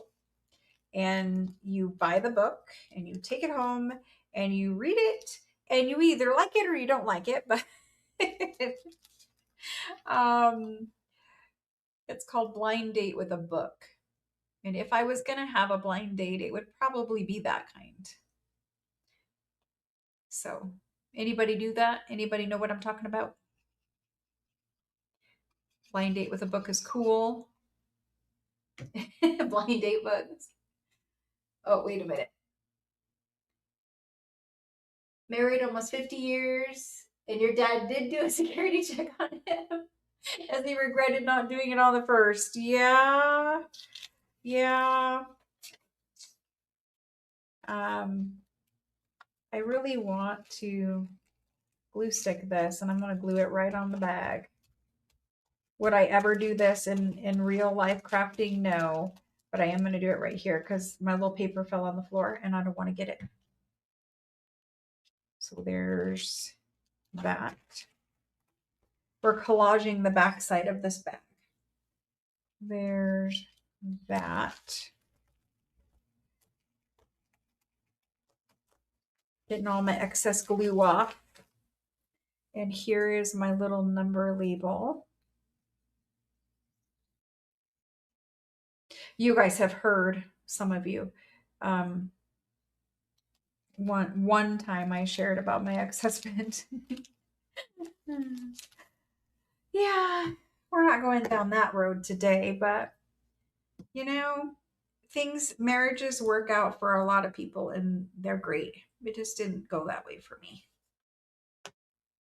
All right, there's that. I like the color. I don't know that you guys can see the color, but I like the color of that one. So we've got some stuff on there. It's not my best work, but it's covered. Covered is the goal today. Covered. So we have some places we can stamp. Okay, now we have a big glassine bag and another big tag. So this glassine bag, I have some large sheets of this decorative paper. Like, we could do more butterflies, but we kind of already did those. This one is just like a little, is it upside down? A little vintage collage. That's kind of cute. And it's not layered for real, but it looks like this book page is back there. So that's kind of cute. We could do that. It kind of needs a focal point though, in my opinion. Let's see what else we have. This one is for a journal card that goes sideways. So we'll save that one. Maybe I don't have any more large sheets. There's a large sheet. Let's do this one. I like the typography with this. So let's do that one. Again, that's quick, that's easy, that's fast. So we're going to ink this up. We're going to put this on the bag. Very simple decoration. You could layer some book page back behind it and then put it on. Like, you could layer some torn book page back there.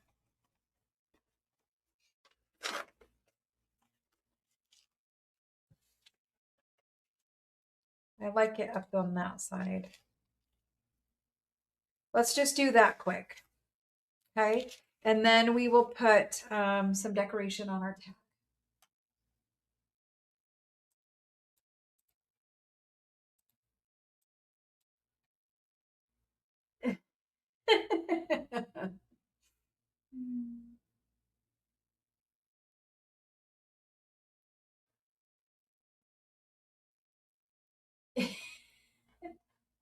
I try not to think about that.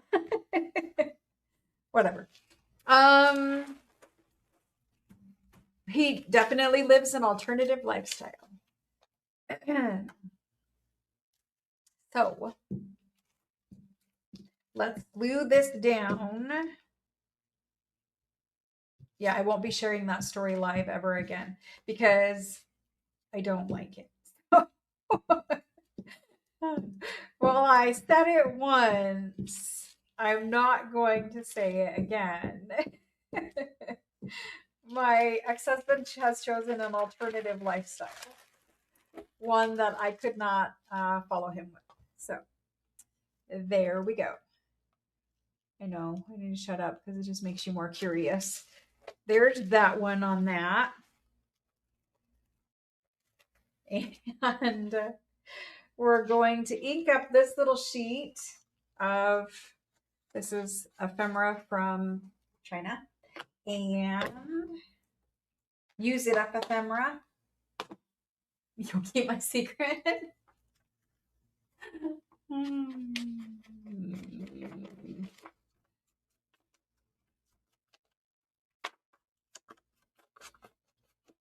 I don't know why I need to be embarrassed about his life decisions, but you know, whatever.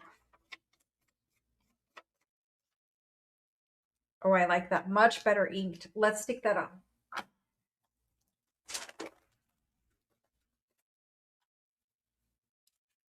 But share here stays here on the whole wide web. Sure it does. Oh my gosh. Too funny. So while we try to have that policy, it's just the internet. All right. Let's talk about something that's more fun. Because quite honestly, I've given that enough of my time. Let's talk about that person enough of my time. Let's talk about something more fun. Let's talk about what can we talk about that's more fun than that? There's a million topics, obviously. We can always talk about cake and dinner, but in lieu of cake and dinner conversation at this point of the night, let's talk about your favorite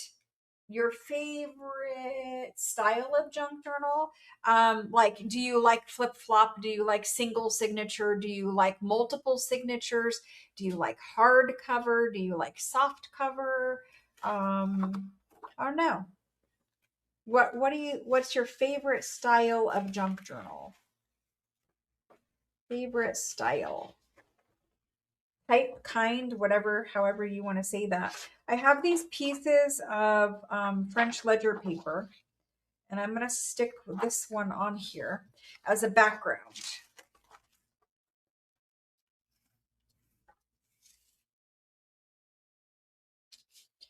So let's get this tag inked. Let's get it glued up. In lieu of that topic, I have another one now that I thought about.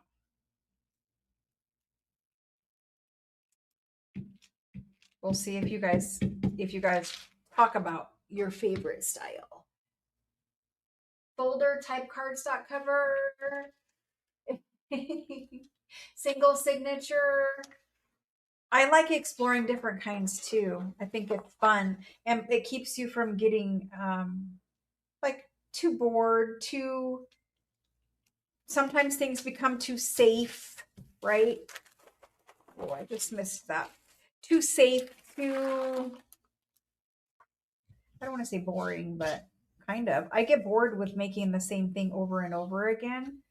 So I always do themed journals. There's some kind of theme, right? An overall theme is French antique, and so I make a lot of French antique journals. That's kind of my style, is French antique journals.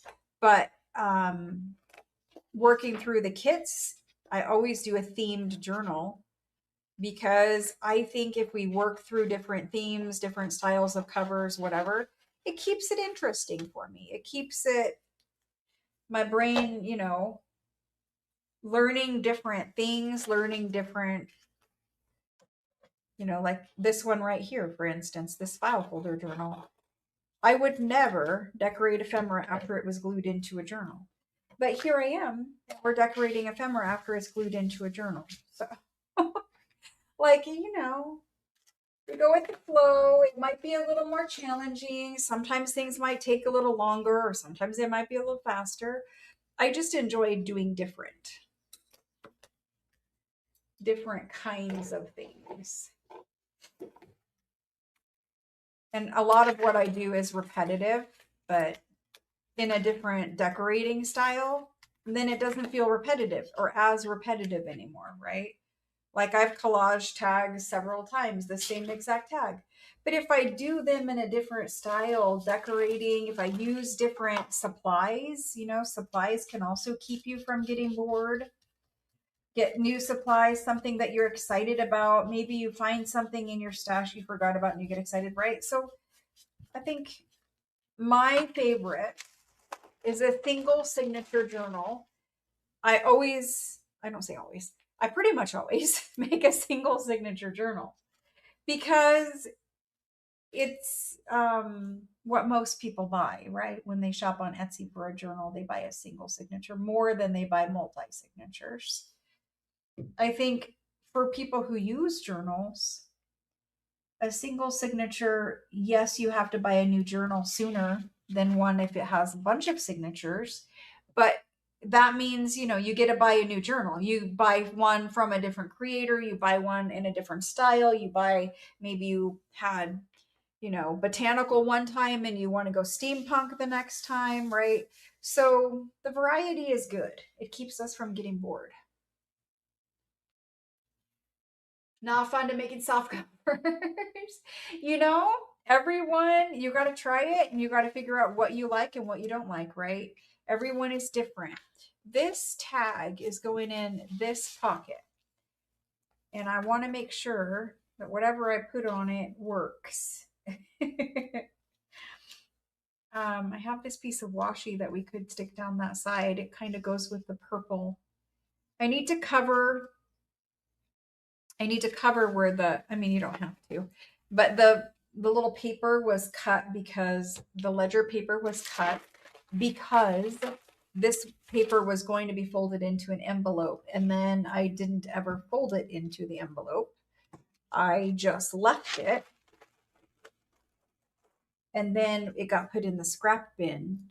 And so there was a little notch, an envelope notch out of that paper right there. And so I'm going to cover it with a piece of washi. That blue glue will dry in there. And then after that, we're going to need a large purple flower or something. I don't know. I dropped my flower sticker book on the floor. How is my desk still neat? Well, for me, it's not, but I tried to keep things in piles, right? I just have piles all around me. So this book is the Botanist Sticker Anthology. It is available on Amazon. I have linked it for you guys a bunch of times, but it just has botanical stickers, right? So we're just going to find something. And I've used it a bunch, so, it's not full anymore of stickers.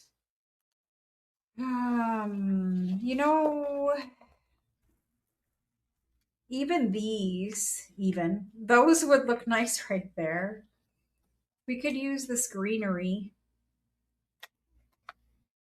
Let's do this one. Let's do this giant green leaf thing. These are not ones I normally use, so coming out of my comfort zone a little bit. We're going to put this guy on there. I will add a little bit of art glitter glue to the back of it. And we should maybe think about inking it a little bit. The stickers in that book do have a white border, and I know lots of people don't love the white border on stickers, but it is a good resource for just a bunch of quick botanical images that you can use in a journal. And I think we need to quit being so picky about, oh, it has a white border or whatever. Honestly, quit being so picky about it. Mostly to myself. But okie doke. Then we need a label. And we have a lot of space there, so maybe we could use a large one. I don't know. Nope, it's still too big. Still too big. So I have a little blue one, but also in this pile of stuff, there are some labels in here. Like even the little butterfly label. The little butterfly label might work.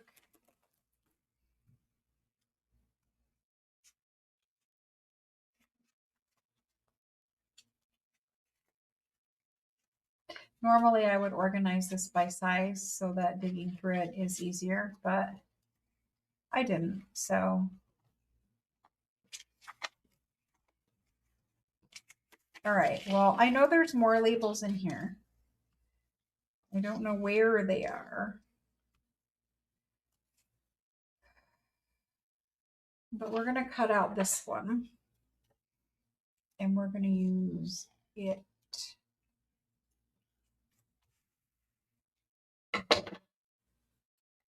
Yeah, fussy cutting the white edge off of the stickers. I think that's what you're saying.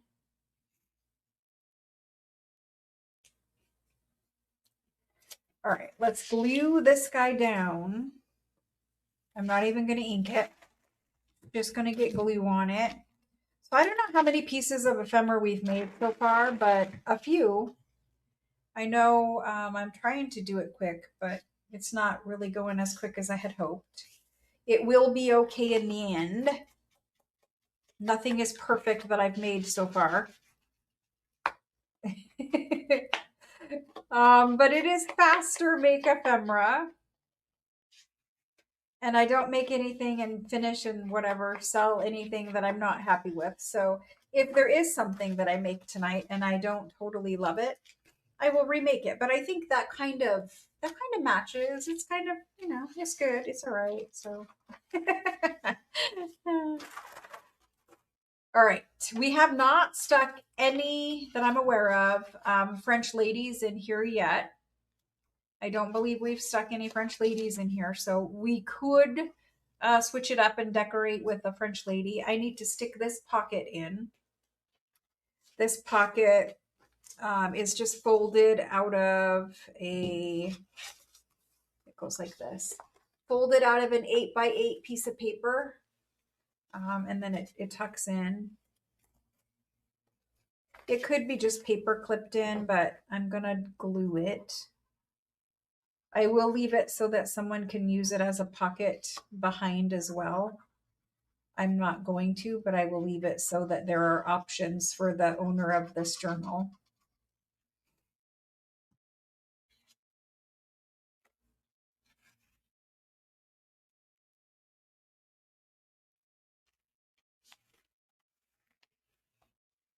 And this was made out of Sam Poole, paper designed by Sam Poole. So there is a pocket back here because of the way I glued it down. Okay. And this is an original French tag. Like I could stick that in there, but I mean, whatever. We could leave it. It doesn't matter. Anyway, there's that. Let's see. This is the center spread. And I'm getting the sniffles, some allergies. I had to go outside with the home builder and it's very dusty because there's construction across the street from me. And probably kicked up some dust and it's going to bother my allergies. So pardon me for the sniffles. This is too similar to that, but it would fit in there for a little journal card. And it's just laying here and it's just unfinished. So I think we're going to finish it and we're just going to put something on there. But we've crossed the halfway point. And we are only 2 hours in. We need to hurry it up if I'm going to finish it. But what that means is I need to start just pulling something out of a bag and sticking it on. There's a big flower. I don't know if I love that, but potentially it jumped out. So potentially it could get glued on. It's funny because it all kind of goes together, even though it wasn't designed that way, but it all does kind of go together. So I just cut a header strip for your folder cover. Do you have gremlins? Uh-oh.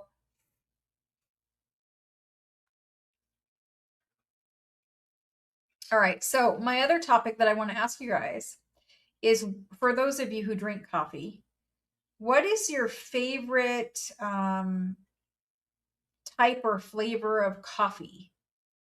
Do you like the sugary ones?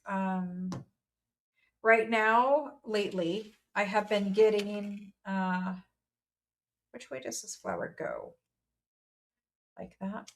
I have been getting the pistachio frappuccino from Starbucks. And normally I do not drink Starbucks coffee. The only time I will drink a Starbucks hot coffee is if it is a peppermint mocha on Christmas morning. Sorry for bumping the camera. A peppermint mocha on Christmas morning. But my daughter introduced me to this pistachio frappuccino.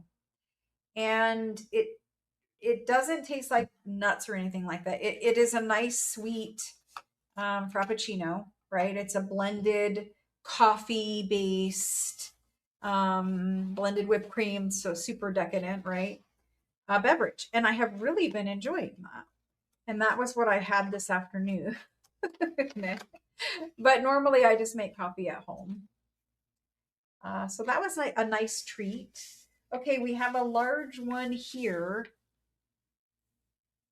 A large one there. And maybe we put a lady on that because we haven't put a lady anywhere else.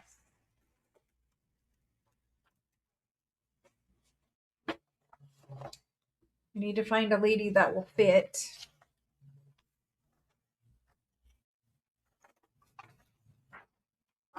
So the only ladies that are left are these ones right here.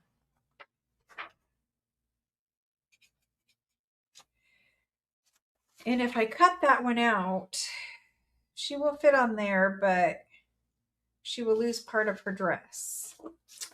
Let's not do that.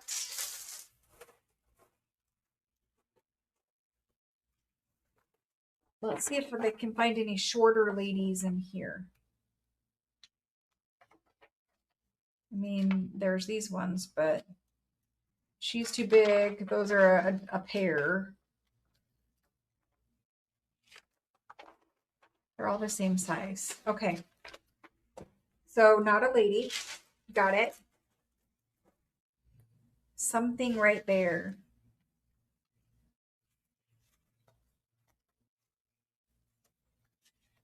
I need a focal point image. A focal point image. Aha. Mushrooms. It is very botanical. It is.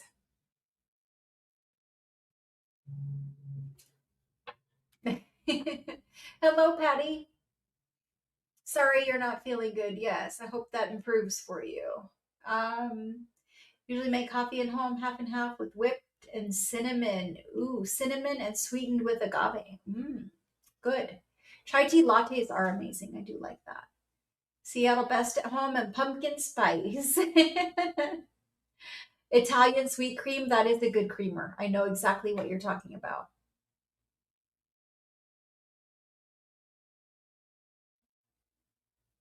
Chocolate and peppermint for the holidays, black coffee with Italian sweet cream, pumpkin spice, Green Mountain decaf. That's the one I used to drink whenever I drank decaf from the Keurig.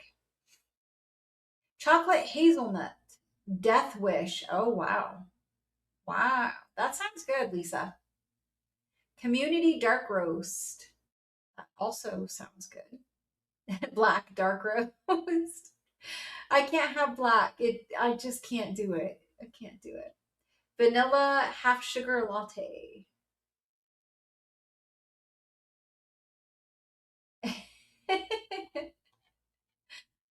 Well, there's some coffee drinkers in here with me. Mostly caramel, yep. Cinnamon dolce, yep.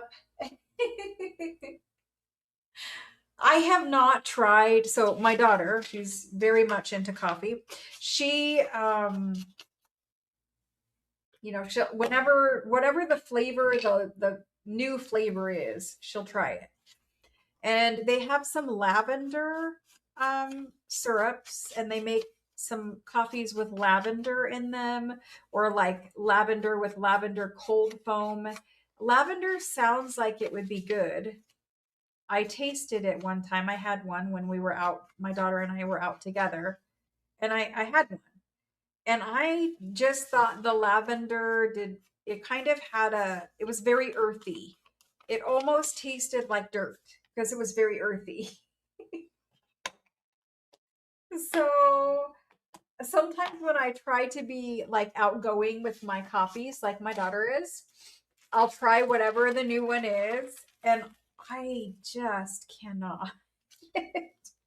I always gravitate back to the same old thing every time, right? She is much more outgoing than I am, but so yeah, I've tried the lavender, didn't love the lavender. I really have not tried much other sweetened kind of flavor drinks, but the Starbucks around us at least have they have horchata.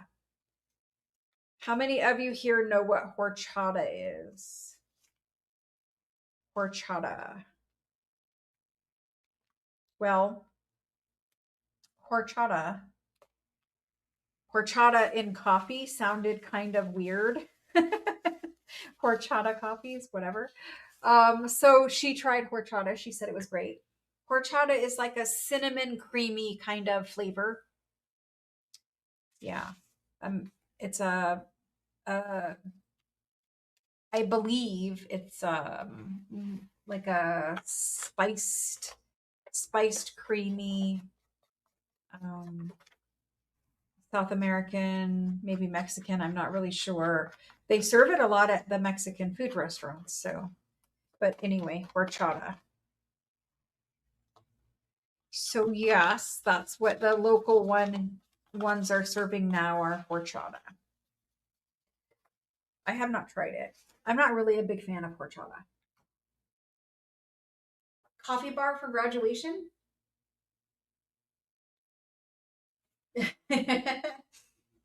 Rice water, maybe that's why it's creamy. Yeah. Possibly. Okay, so we did that one. Yes, you could add a little something right there. I don't know if we want to do something like, I don't know. See, and this is another reason why I don't like this, because it says like wind. Why would the label say like wind? Like, that cannot sound great. I don't know. Like, I think sometimes the Asian ephemera gets the sayings, the translation, the something off there. Yeah, I don't want anything that says like wind. These little strips are great for decorating envelopes specifically. I'm going to leave that. We've done a lot. We're just moving on. Okay. Next is I left this for writing or stamping. We do need to move to stamping here shortly. But this one right here, just a simple little collage will do. We have a tag, and I know that there are some other little tags in here. Little ephemera tags. There's also this picture of this lady. She doesn't really look much like a lady, but she's a lady. And there's this tag here. And the reason why I'm looking at the tags that are already, they're already made into tags. See, here's a label, and I knew that there were some labels in here. But when I was looking originally, I couldn't find it. But anyway, when you have tags that are like this, or if you print like a digital from Etsy and you meant to print it on cardstock, but you accidentally print it on regular paper, just cut them out and take them. And this one might not work for this one, but take them and layer them onto an existing tag. Like you could layer a small one on top of a big tag. And then it's just like a tag on top of a tag, but otherwise these are kind of hard to use because they're already a tag shape, so you're not going to collage with it really. But I could layer this on top of this tag right here. If I put a little book page, layer that tag on, that would be good. But there's this lady right here. Maybe we put her on the bag. Let's put her on the bag. Carol, that's kind of where I was going with that is why in the world in a journal I'm making would I stick something that said like wind? Like, this is what we're talking about. We're talking about this little piece of ephemera. So like, did they put a fart in a cloche? And that I didn't want to be like that about it, but I'm not going to use this in a journal. So I don't know. It's weird to me, but whatever. That's that. This one, let's put some kind of quick collage back there. This paper is not quite the right size. This one is the right-ish size-ish. So I'm going to put her on the bag, and I'm going to put some book page on this tag, and then we're going to put something else on this tag. Let's glue the tag. I don't know, like when does a, I think maybe it was a mistranslation. Maybe. I don't know. But a lot of times when I get well, I shouldn't say a lot of times when I get a lot of the ephemera that I bought. Now, all of mine was bought from Amazon, and it was bought at least 5 years ago. But anyway, a lot of times when I see it, the translation is maybe off or something. It has some little bit of weirdness about it. I think maybe they did put it in a cloche and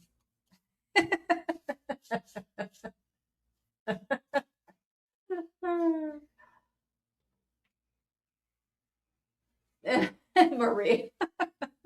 Yes, you could cover that little bit up, and that's why it's here because it's like, yes, if I was going to use it, I would have to put something over the top of that. The little tiny field notes ephemera, they do have some tiny little labels, and you could cover it up with that. Okay, so put the base of that guy, and this guy. Apparently, this guy needs to stay out today because we're using pre-made tags and we're using a lot of them. Yeah, I don't really ever get the things that guys do to each other to be funny at the office, but a lot of it seems to have to do with gas. So it's funny. Like I have a sense of humor about it, but I'm just glad I'm a girl. Weird spellings too. Yeah. Maybe it was AI. I don't know. I mean, it was a while ago, right? So I don't think AI was I don't think AI existed really for people to just make little ephemera 5 years ago. Maybe, but who knows? I just found that one weird and I thought I would share it with you. I knew Carol would get a kick out of it because Carol's funny. She has a really great sense of humor. A lot of you guys do, but Carol, I knew when I saw that Carol, if she was here, would laugh about it, and she did. Okay, let's see. But I do need to limit myself to only one copy per day. A, that is an awful lot of calories because both of mine are sweet. And B, it makes my hands jitter. So we probably shouldn't be doing that. This is really the three of those. And they could be cute on a page, but like I said, the little field note ephemera has some tiny little sciencey looking labels, and those would work. But I don't know where mine are exactly, but whatever. We'll make it work some way. We can put the little bird here. Little bird. He's kind of a focal point and he's kind of not. But he would look nice, the greens and the yellows with that page. Can I just stick him on there? I'm going to stick him on there. I am going to stick him on there. Normally, I would not, but I'm going to stick him on there. Okay, so we need to move to the stamping portion of tonight's ephemera making because otherwise we will not ever get it. It was funny because I felt tired when I started this live, and now I don't feel tired because I enjoy spending time with you guys, and you guys are funny and cracking me up, and I don't know. I don't feel tired after spending some time with you. See, I put it there, but I kind of want it here. I kind of want it there.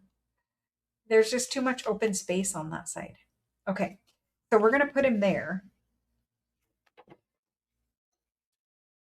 AI makes a lot of weird things. It makes scary faces and weird hands, and I use AI for certain things, but you know, you have to watch it. It makes weird things. So we're just going to leave that guy just like that. He's going to live in there. Let's see how many more places I need to decorate, and then we need to talk about some stamping. So we have the same kind of a pocket situation that we had right here. We have a music card, we have an index card, an index card. This one I can stick in the pocket. Now, here's those birds. But now we're all the way back here. We're just about done with this guy. So we have that one. I have some things here that need decorated. So about 3 areas. Let's see. 4 areas. 5 areas. About 5 more. So we've already decorated one of these. I think these will be fairly quick for me to get done. Even little, we don't have any fabric. There's no lace in here. Even little fabric or lace clusters could decorate the corner of this pocket. We can continue to just collage and do simple things. And I like it and I'm having fun. So I will just sit here and finish it. But we need to kind of talk about doing some stamped ephemera because I said we were going to. So let's do that. Also, the back here. Right now I just put this big tag in there and we need to kind of decorate right this little line here where I collage 2 pieces of paper together. It's because I know I'm going to put a focal point over that. So we probably need to address a couple things quickly. Let's go ahead and do stamping, but just so you know, I will find a large botanical, probably fussy cut. I have a bag of botanical fussy cuts and put a flower right here just to kind of blend those 2 pieces better. But I can collage the tag. The rest of that's pretty simple. We've done enough. You guys get the gist of it. Let's do some stamped ephemera quick. Where am I going to put that? Okay. And this one is getting pretty dirty and it got folded. But we're going to look at doing some quick ephemera from this stuff. So I'm just going to get a new one of these because that one is pretty gross. It's gluey and it's sticky and I don't want to stamp on it. So in my little bag of stamps, I don't know what is in here, but we're going to start with this. And I know that I love this botanical one. I couldn't tell you where it came from. I don't honestly know, but I've had it a long time. And that stamp, I mean, just stamping it, this tag is a little big, but just stamping it on something like that, you know, it just adds a little something. And you can stamp it in a light ink or you could stamp it in a dark ink. Truly, it doesn't matter. And I could make a pocket out of the bottom of this if I cut it and then glued it on and then stamped that. So that's a possibility. I'm looking for a tag or a journal card. We have journal cards.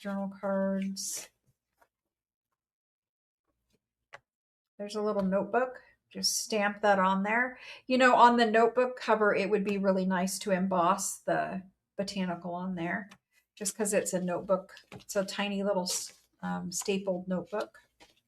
But I thought about sticking the little notebook in there in the journal that we're working on. So let's keep that for a second. There's that, just a coffee dyed grungy tag. But this is what I'm looking for. Specifically this, because it already has a background to it. This quick ephemera, stuff like this, you know, it's already got a background. And you can leave it just like that. You don't have to do anything. But if we just stamp something on it, it's going to show that we did some work, right? We touched it. We did some work to it. But B, I think it's going to make it look finished.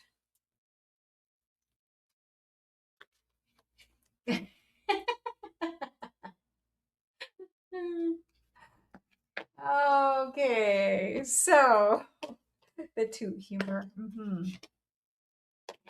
Maybe we do it in orange or purple. I don't know. We have two.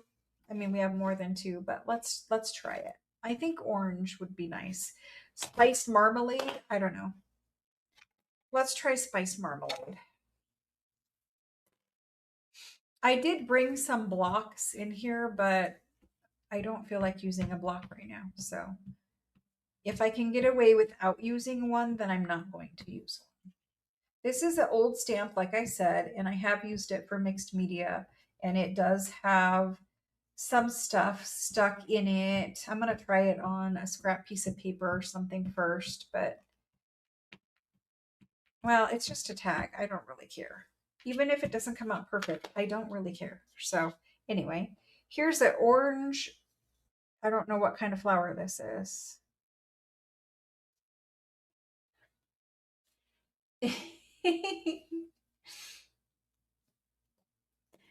Tiffany. Now, that's not our normal topics of conversation, as you know. But yes, that was part of the conversation today. So it just has the little botanical image back there. It's kind of cute. I definitely use this one for mixed media. That much I can tell you. So, okay, fine, that'll work. What about the purple, though? What about the purple?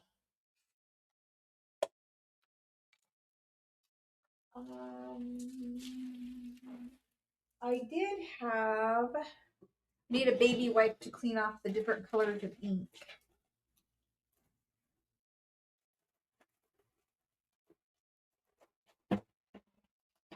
My desk is very noisy. You know, I like having the vintage old whatever desk, but It is loud, and it is also moving every time I touch it. And the camera is now mounted on the desk instead of it used to be mounted in the ceiling. So yeah, we will have to correct some things in here so it's not so annoying for you all. But um, for now, we'll have to bear with the wiggling camera and the loud desk drawers. And I don't know what other problems there are, but a lot. So the weird echoey microphone, definitely that. Okay, let's try the purple.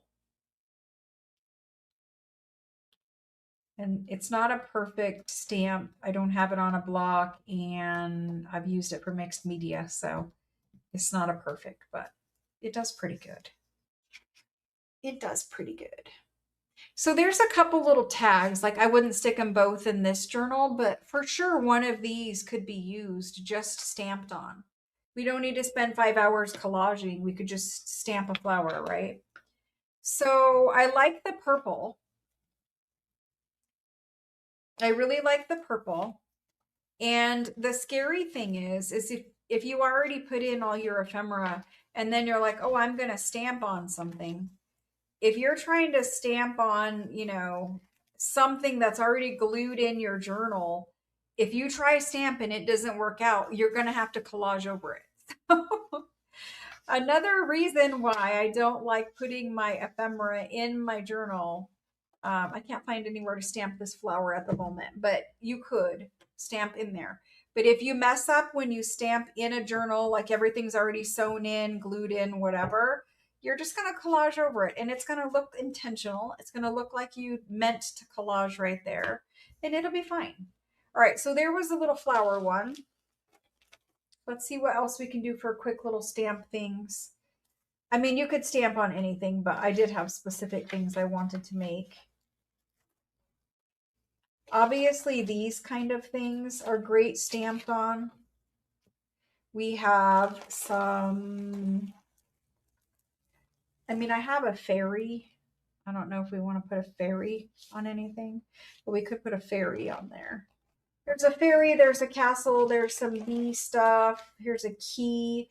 The keys are great on little tiny tags, which I do not have any in here. I don't know. I want some postal things. Let's grab this stamp set. We have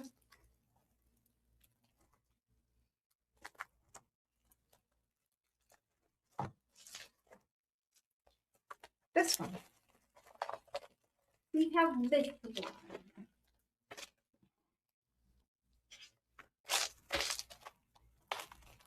Somewhere this opens. It's like child proof.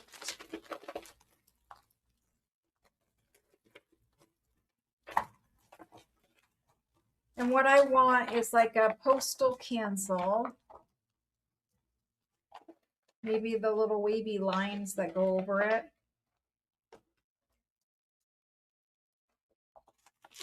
I don't know what else we would stick on this single piece of ephemera, but let's start with those and see where we get. Maybe some handwriting back there, like a letter or an address or something. Do we have anything like that? I mean, we have these. Let's do this one.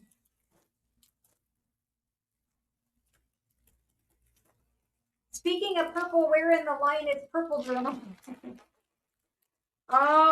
We already have fabric for the purple journal. So I for sure have already committed to a fabric cover purple journal. I think it's going to be more towards fall. I think it's going to be more towards the fall season. I like purple at fall. All right, so we're going to do something that looks like a little invoice, a little whatever, letter or something. I'm going to use the oxide for it. This really does need a blah. It's just a large stamp, and it's the clear kind of cling stamps.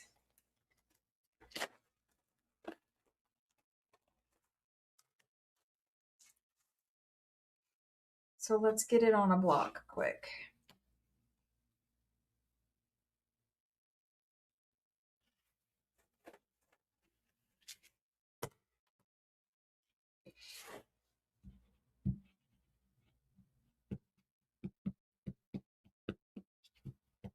I'm not looking for perfection. We get what we get with it, especially because they're cheap made in China stamps. But let's just, and if you don't want to stamp on the back, you need to stick like a piece of scrap cardstock or scrap paper or something down in there. I'm just going to try to cover it. And we're going to stamp some of that on there just for some background. And I did it in Vintage Photo Oxide, this background. Okay. And then from there, I can leave this on the block, I think. Running out of room. Let's do the postal cancel and postal stamp thingy in Scorched Timber. This one's not large, and when the post office does it, they don't ever get a perfect stamp anyway. They don't. They get some kind of crooked whatever stamp. So there's my postal cancel. And then my Scorched Timber desperately needs reinked, and I just found all of my reinkers earlier. So kind of like the post office does it. Okay, so then from here,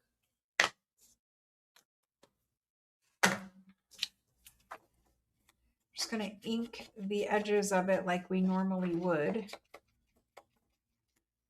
So when you're tired of collaging and you want to get out some fun things and play with them, get your stamps out and stamp yourself some quick ephemera. And you can do this anytime you're bored and you want to make something, but you don't know what to make.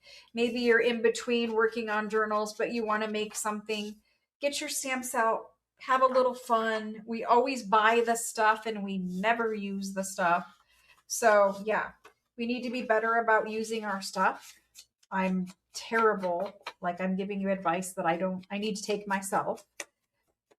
Speaking of, like, we don't ever use our stuff. I found so much stuff. And it was sad because I found a lot of pastes and mixed media things, whatever, and they were already dried out by the time I found them. So I bought them, something happened. Some of them I used one time and now they're dried out and garbage, but whatever. It happens. It happens to all of us, I'm sure. But we need to remember to use our things. So I think that will look great once I ink the back. But this is a simple little way of decorating something. And this is the kind of ready to make ephemera. I always give you a nice selection of ready to make ephemera in journal kits. And it's because we are going to make ephemera together that's handmade during the classes. But there are times where you need something fast. We don't, we only have for a normal journal class is 4 sessions. And then if there's 365 videos, we make ephemera during that. But sometimes, you can only make X amount of pieces of ephemera that take an hour or 2 hours to make each piece. So we need some fast ephemera. And this is just, simple little couple things, but it works, right? I'm not saying, do this for every pocket, every time, but it is a way of decorating some things quickly. Okay, so there were 2 things. Let's see what else. You could do the same thing on envelopes and then cut them for pockets. I have another small pocket. I need a small tag and I do not have one. You do not have a small tag. Oh, you know, this guy. We need to do this guy. This guy is for the front cover of my journal. I'm going to tie him on. He's not coffee dyed. I do have some that are coffee dyed. I don't know where they are. There's probably one in that bag I showed you earlier. But in lieu of an actual coffee dyed one, I will carefully try to ink this guy up to mimic some coffee dye. And then I think I want to put like a little Tim Holtz word on here, a couple words, a saying, something, I don't know.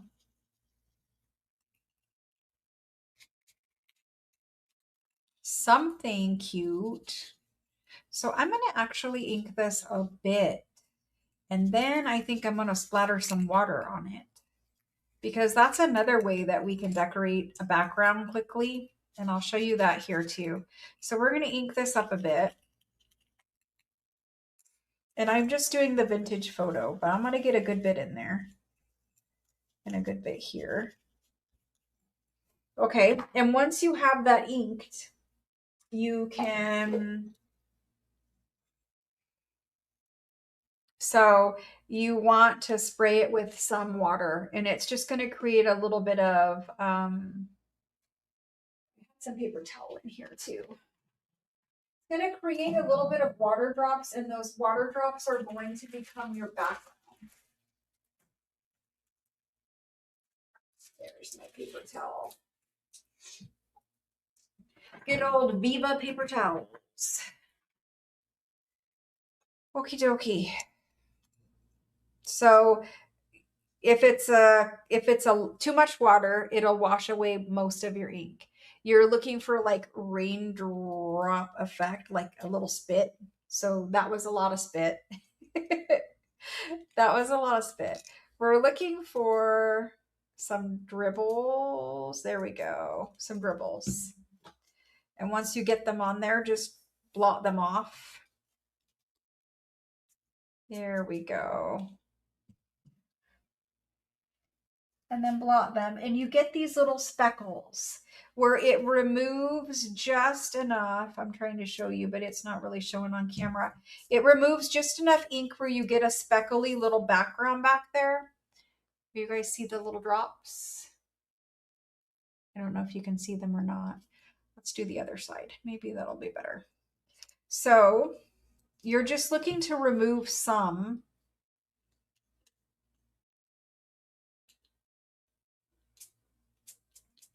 You just want it to kind of spit.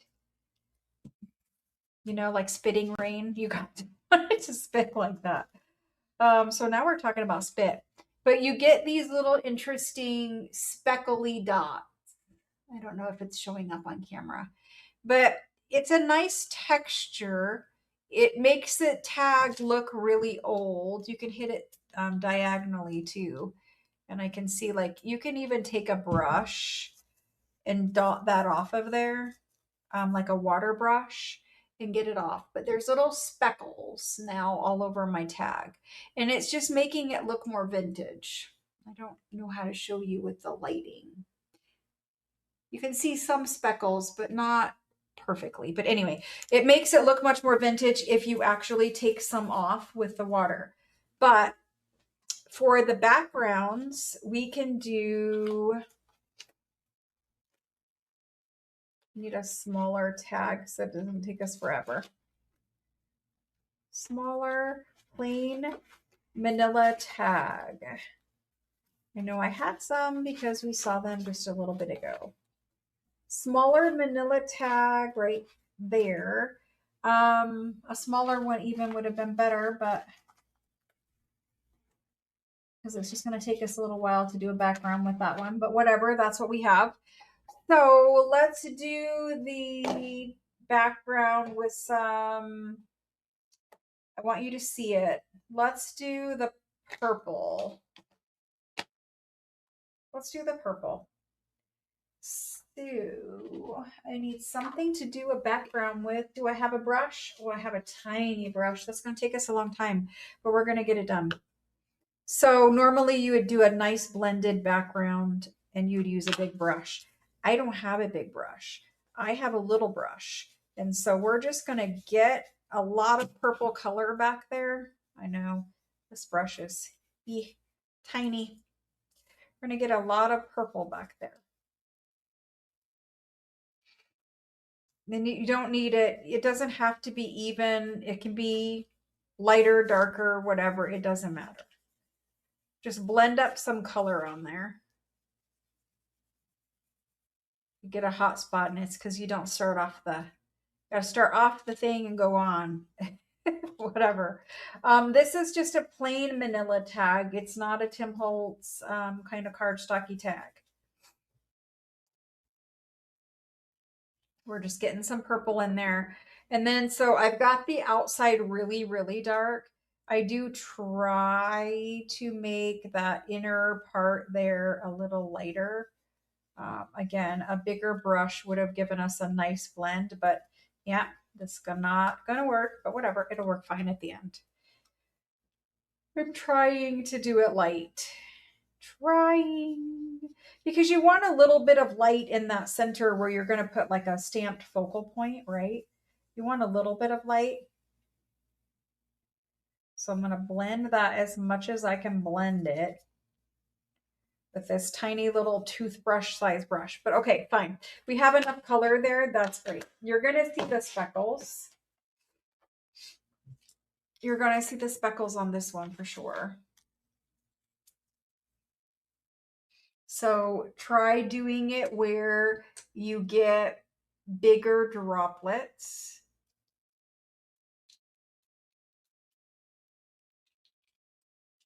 There we go. Can you see the droplets? I don't know if you can. Not yet. And then take that paper towel and blot that off. And it's just going to pick up that water that's sitting on the tag. And now when you look at it, see all the splotches? That's from dripping water on Tim Holtz ink. And it works with oxide and it works with non-oxide. But it gives you almost like a textured background. So all of the little speckles, that's the water. What looks like embossed, raised, whatever, that's the water. And so because I want to stamp on this, we will stop there with the spraying because like it can't be too wet. But anyway, then I will use whatever I have on my desk, which is scorched timber. And we just need something for a background. Numbers would be good. Some kind of stamp with numbers. Or typography or something that's pretty bold. Like here, this one has numbers. This one actually has numbers too. Let's try these two. So, this one with this large ticket right there, that would work for a nice background stamp. So you created some texture and you have some color. Oh my goodness. I don't know how these things ever open or close every single time.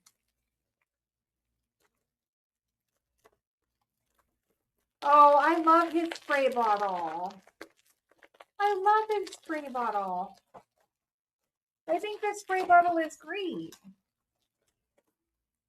All right, so anyway, I'm going to stamp this. I see a lot of other ones that I like back there too, but let's pull that ticket.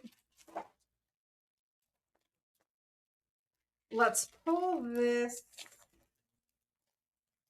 numbers and words out of here. Like we've got this.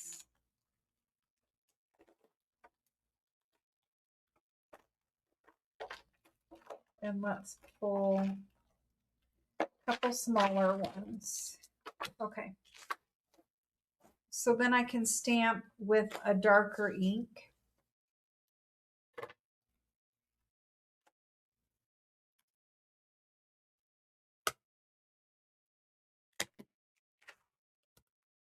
A darker ink here.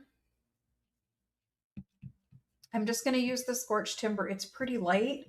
I don't think I have a black in here. I'm trying to squish it, but it needs re-inked really bad. Let me see if I have a black. I need something dark. I don't have anything darker. Okay, well, it is what it is. We're just going to get as much as we can get on there. I'm starting to see some. There we go. Look at some. It won't be a lot of dark, but it'll be a little. And then just get what you get. I don't want a perfect image, and it's not a perfect stamp to begin with. So we've got a little background back there now, and then we can keep going. And we can get a little postal cancel.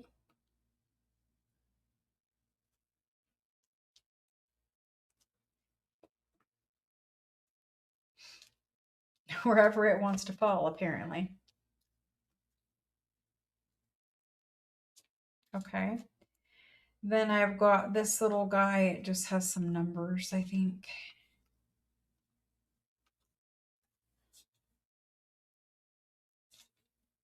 Upside down. Let's see. All right. Here we go. The 28th of October, 1941, or 23rd of October, 1941. Okay. These little lines. I don't know how it's going to work, but we'll get them on there. I don't know if I want one down there, but we'll do a little. Okay.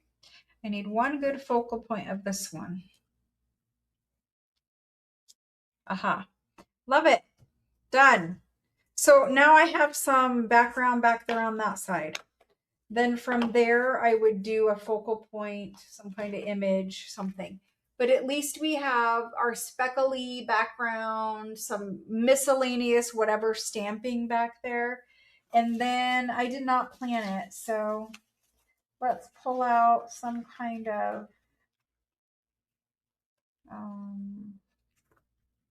I need a purple, a blue. Maybe Tim's got some kind of flower in here that's purple or blue. He's got a bunch of flowers, but of course they're not going to be what I need.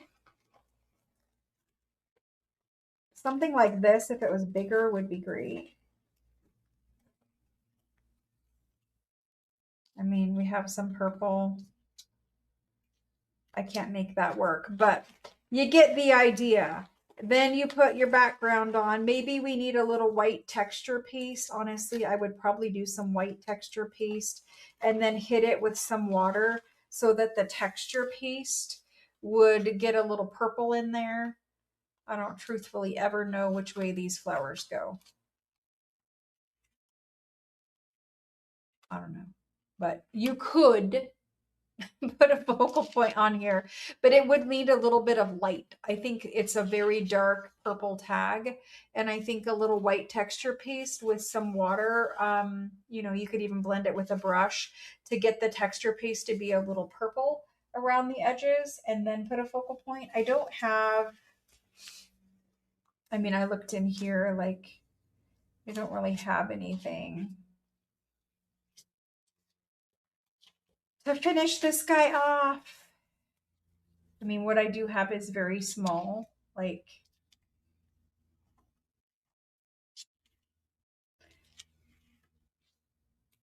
I mean, you could force something to work, but you could do that in like a Tim Holtz person.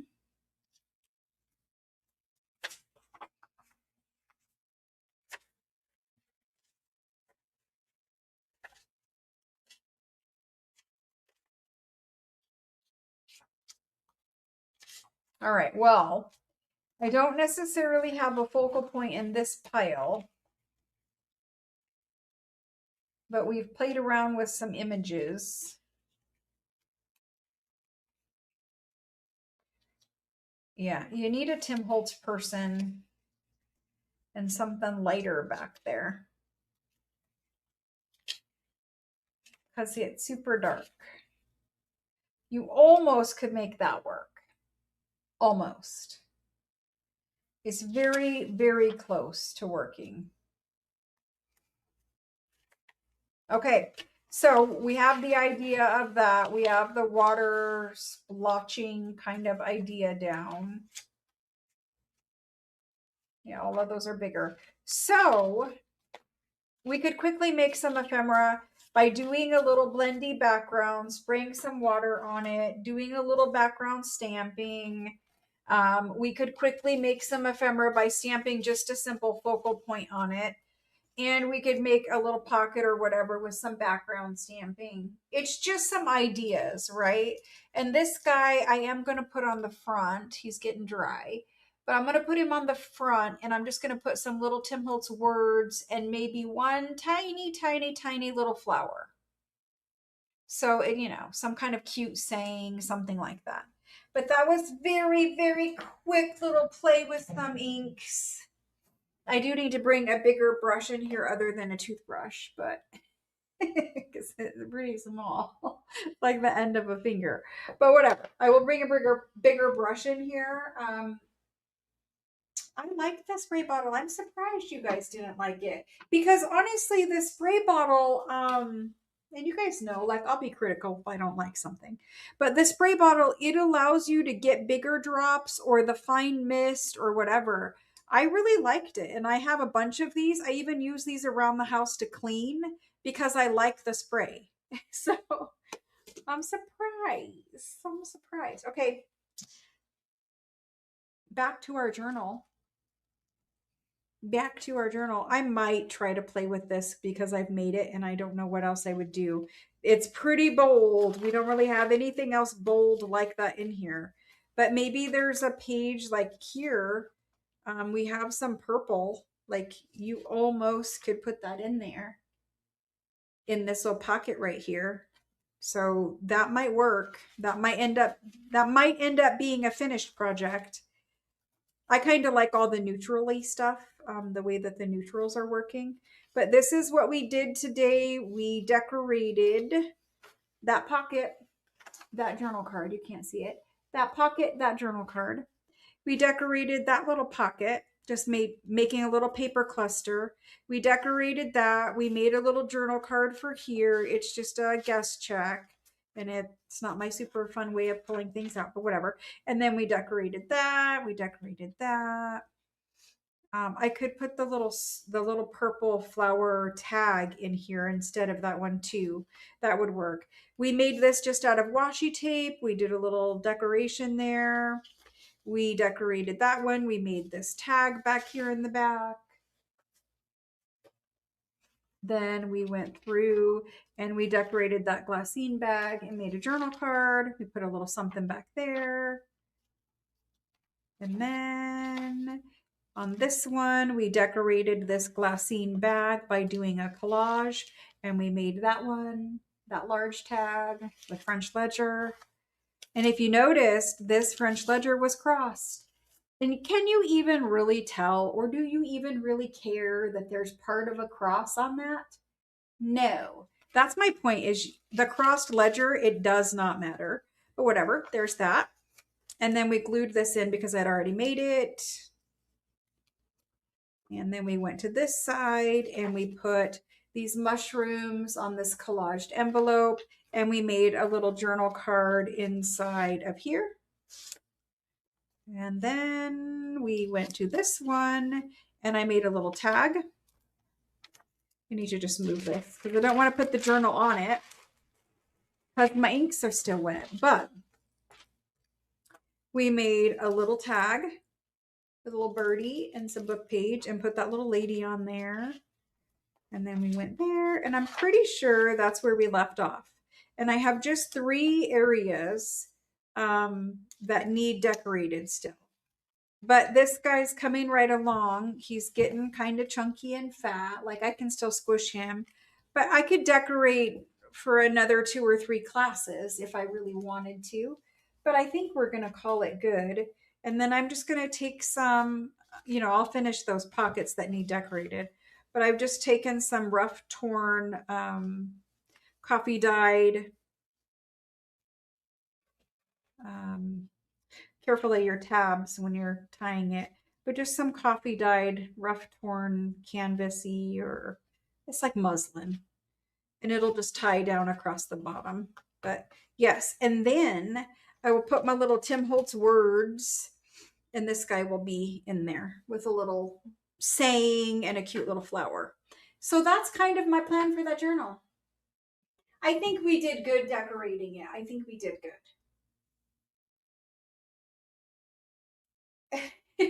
I'm glad you guys like it. It's just a file folder. Just a file folder. Remember, a simple file folder that we could just like pass by, whatever, throw in the trash. How many of us have thrown a file folder away in the trash recently? I mean, we're junk journal makers and we like to keep everything, but I've thrown file folders away in the last 6 months for sure.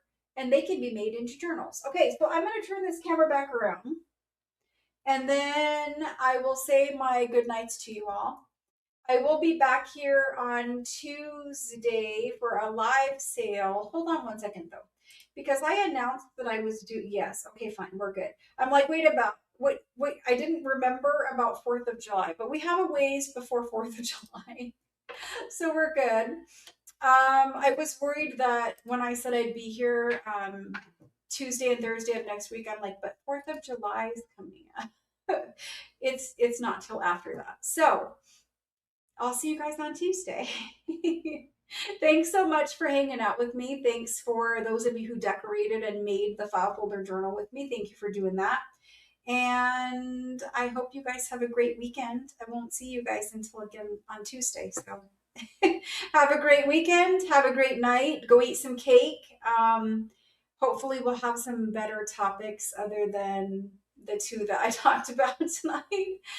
Anyway, I'll see you guys Tuesday. Bye, guys.